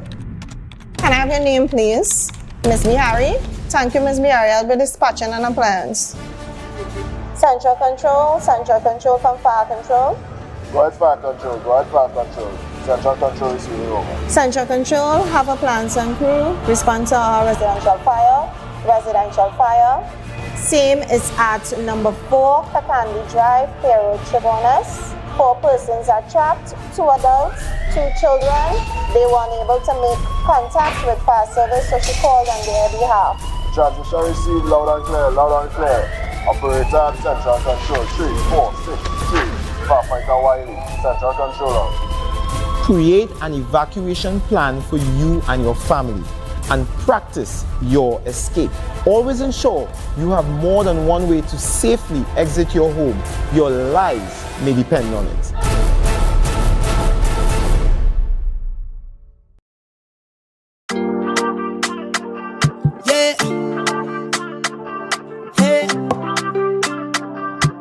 Tobago updates.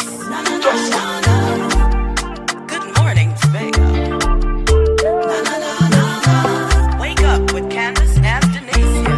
Let's go. It's a brand new morning. Rise up to a brand new dawn.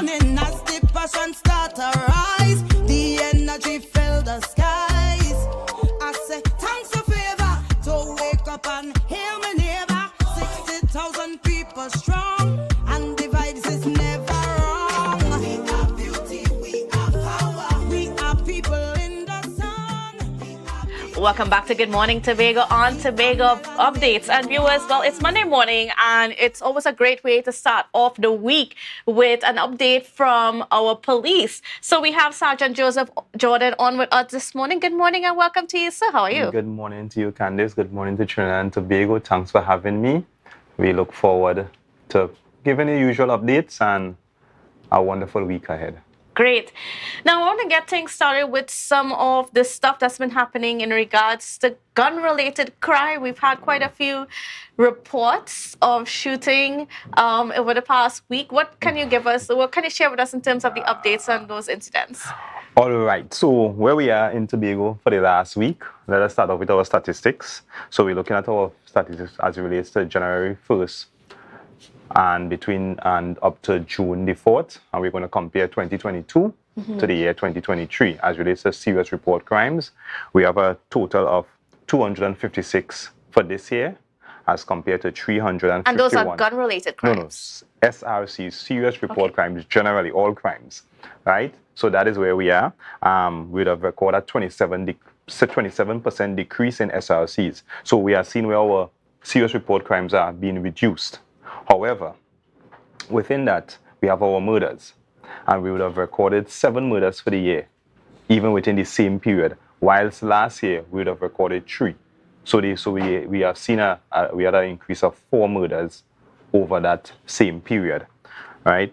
Our main offenses or our main challenges relates to general larceny, break-in, and sexual offenses. Fraud, we have an increase in fraud. So in an example of last year, we would have recorded 2 fraudulent matters for the period we're comparing. And this year, thus far, we have recorded 15. Right? We did have a murder last week, and it's unfortunate. So we want to extend our condolences to the family.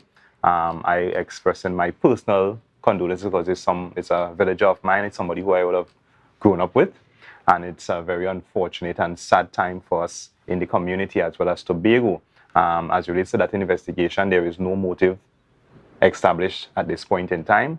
However, the homicide department is doing their best, doing their diligent best to see if they can solve this crime. It's a severe loss because these crimes affect not only the statistics, but it affects the lives of our family. You know, he has a wife, he has children, and we want to express, as I said, to the family of the Turner family, condolences from the Trinidad and Tobago Police Service. Are you guys any closer to apprehending suspects? Well, at this time, as I said, no motive has been established, and the homicide and the other agent, the other units are working to see what they can come up with.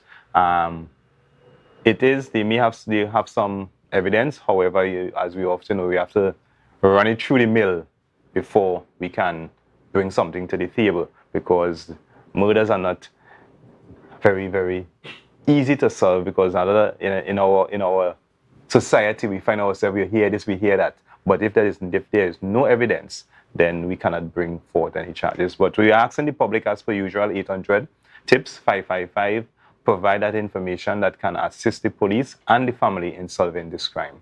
Right? Now, we've had 7 murders, as you said, for this year, recorded 7 murders. How many have been solved and how many we were able to solve two of those murders have been solved thus far. So we still have 5 others we are working on. And I assure you, if it's one thing that the homicide, the department in Tobago, we generally have a 90+% rate in solving murders. And even though it may not be, because some murders may not be solved within a short space of time, but murders are ongoing investigation, and I give the public the assurance that they continue to work hard to ensure that they get to the bottom of these unsolved murders so that we can bring some satisfaction to the lives of the families of the lost ones. Certainly. And now moving on to another concern within our space, and that is dangerous driving. Because unfortunately, we've recorded quite a few murders, not murders, but road fatalities recently.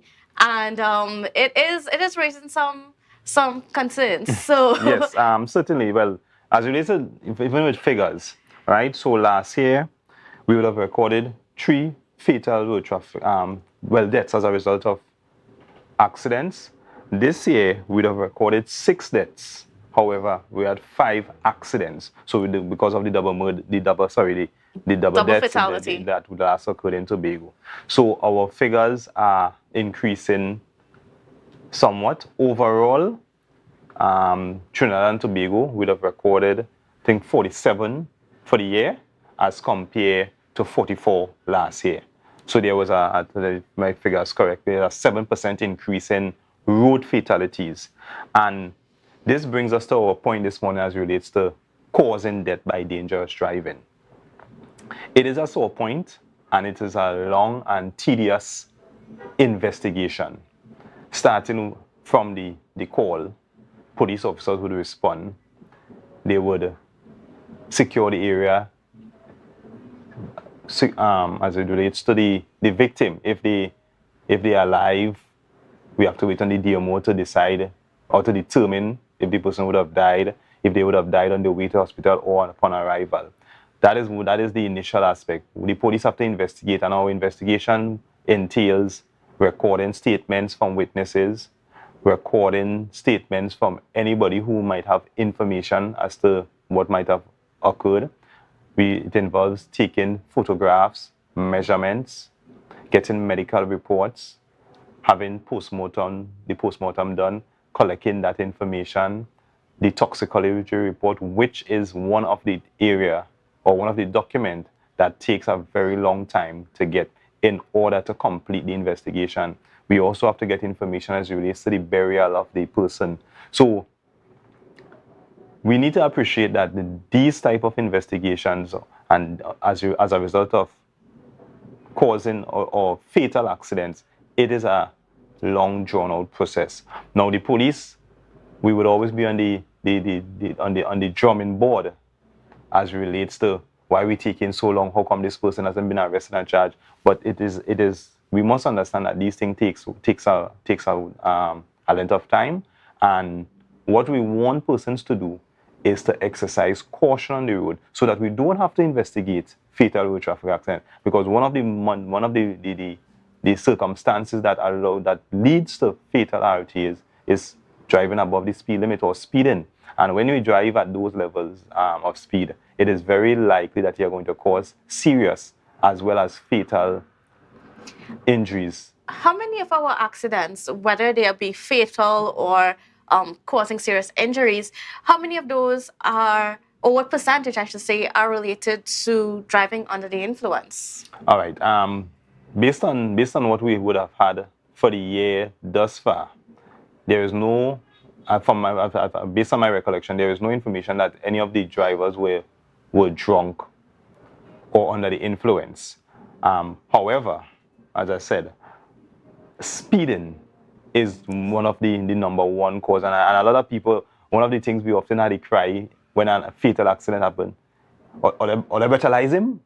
We do that. It is part of the process. Upon arrival, you get the brake technician, test the person. Whether they are within the limit or above, then the charges will be laid accordingly. And that is also separate from the actual offense of causing death, if it amounts to that, because causing death by dangerous driving is actually a form of homicide. All right, it's actually a form of homicide because you would have been reckless in your action, which resulted in the death of someone. And I mean, the charges can go all the way up to life imprisonment. Right. So the penalty, most of the times, what we often convict persons, or the court, not the police, the court, the judiciary, convict persons of is motor manslaughter.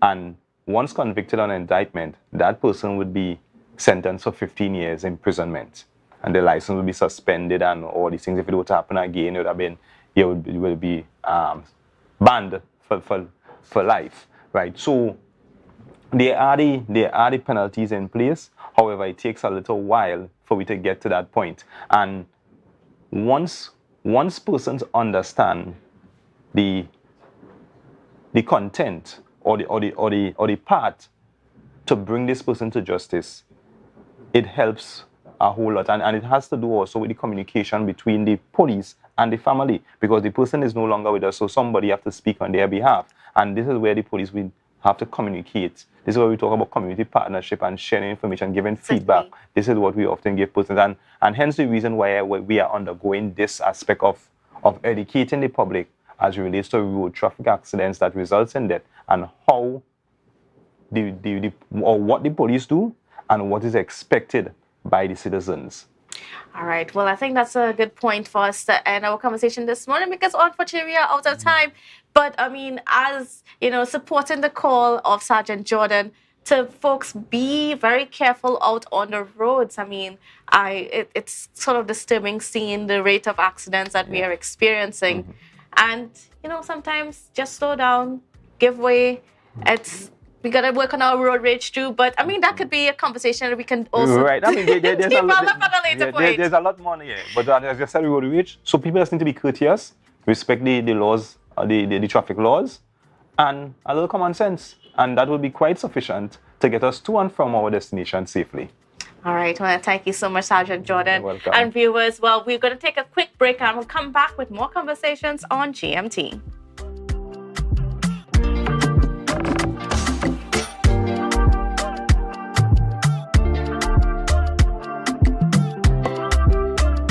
You can now get whatever you need whenever you need it anywhere in Tobago with Tobago. Your meals, medication, groceries, and shopping all delivered directly to you. No more hassle, no more stress. Get the Tobago app today on Google Play or Apple App Store. That's TAPPOGO and let us deliver to you. Check our website at www.tapogo.app or call the experts at 494-TOGO and 484-4746. Tobago. Relax. We will get it to you. Tobago's at your service. Never ever worry, don't mind how things looking hard. I tell them never ever worry, if you're nice can't get damaged bad. I tell them never ever worry, what I'm saying is true. So just consider, Tatil will always be here for you. Tatil, where people are people. You know what I mean. Tobago Glass Supplies has been a leading name for over 37 years in the glass and aluminum market in Tobago. We provide an extensive range of high-quality, innovative aluminum and glass products for commercial and residential use. Competitive prices with superior and professional services by committed employees who are guided by rigid quality standards. Tobago Glass Supplies specializes in the manufacture and installation of glass and aluminum products that are essential to today's homeowners and the business environment. We are engaged in marketing, sales, and installation of a variety of products. These ranges from windows and doors to necessities such as mirrors for homes and vehicles, designed and manufactured in-house or imported.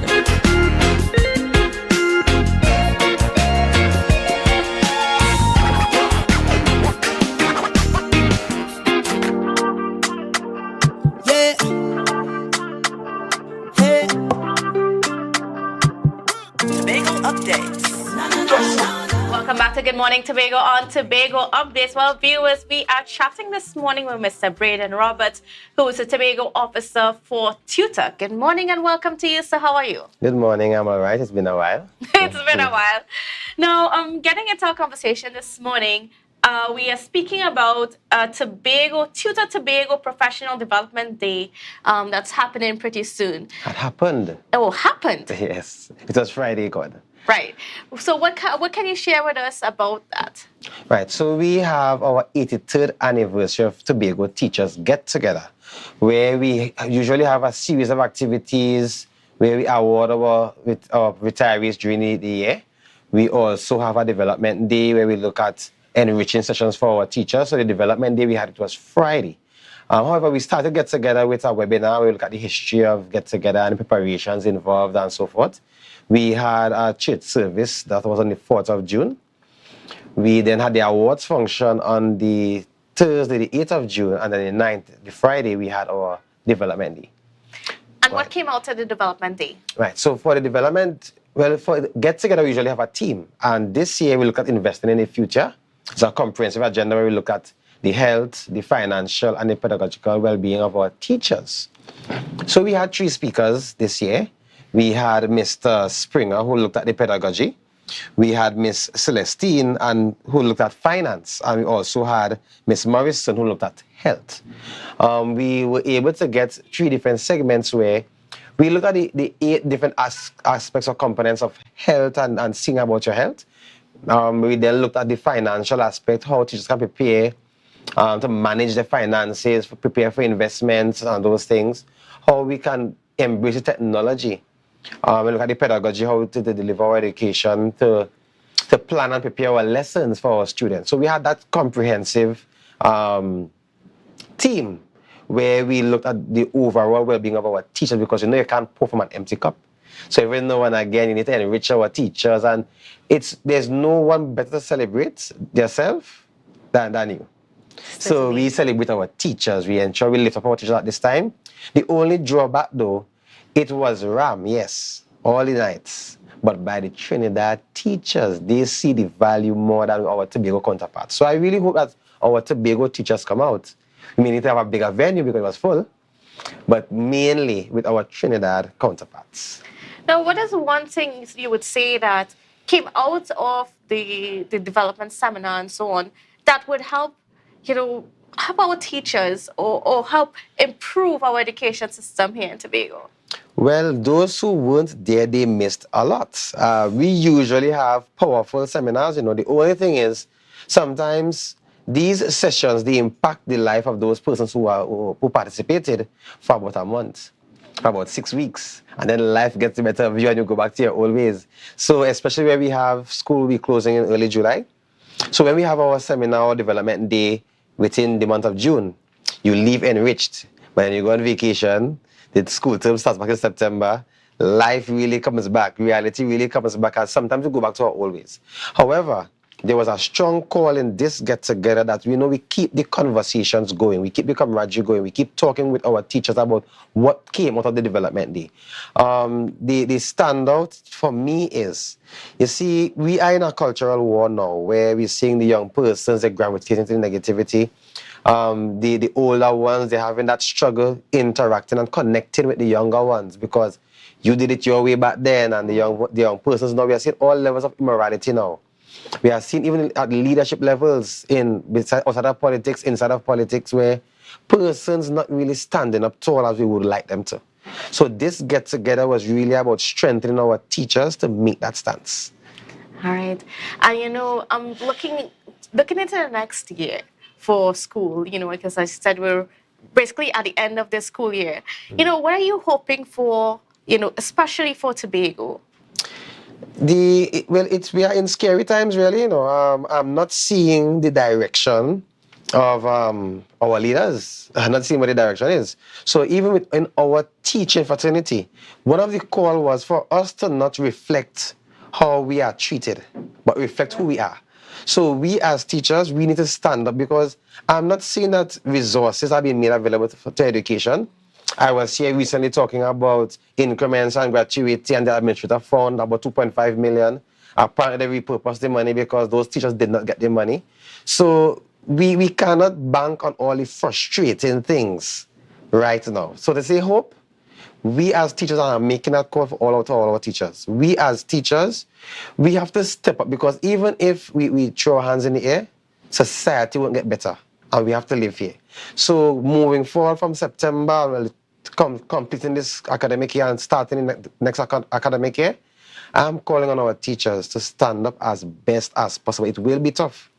And tutor will have to continue advocating. I'll be out here advocating. I'll be at the division meetings and so on, pushing as much as can be pushed. But to say, looking externally for hope, I'm not seeing it. I'm not seeing it. We have fancy terms being bandied out by our leaders. I will always bring up this Tobago-centric thing. I don't know. If there wasn't a plan, why go to the media and say something about it? And there still hasn't been any forward movement. You haven't seen any forward movement where that plan is concerned. I don't hear about it. I think I'm the only person who brings it up every now and again. What I would say though, there is a committee now looking at how we can have a policy framework for online engagement. I am on that committee. So there is some work being done currently trying to build a framework, because we need to embrace the technology. We need to have greater structure right now in education. So work is taking place in that regard. But to answer the first question you asked about hope, externally we can't bank on that. I'm calling on our teachers to support each other as best as possible. We can't afford to get frustrated now, and it's really tough, but we have to stand up tall.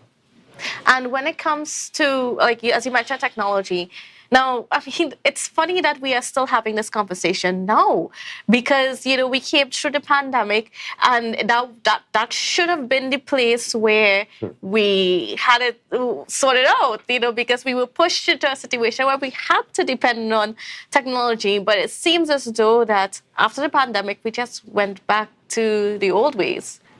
Resources, money talks.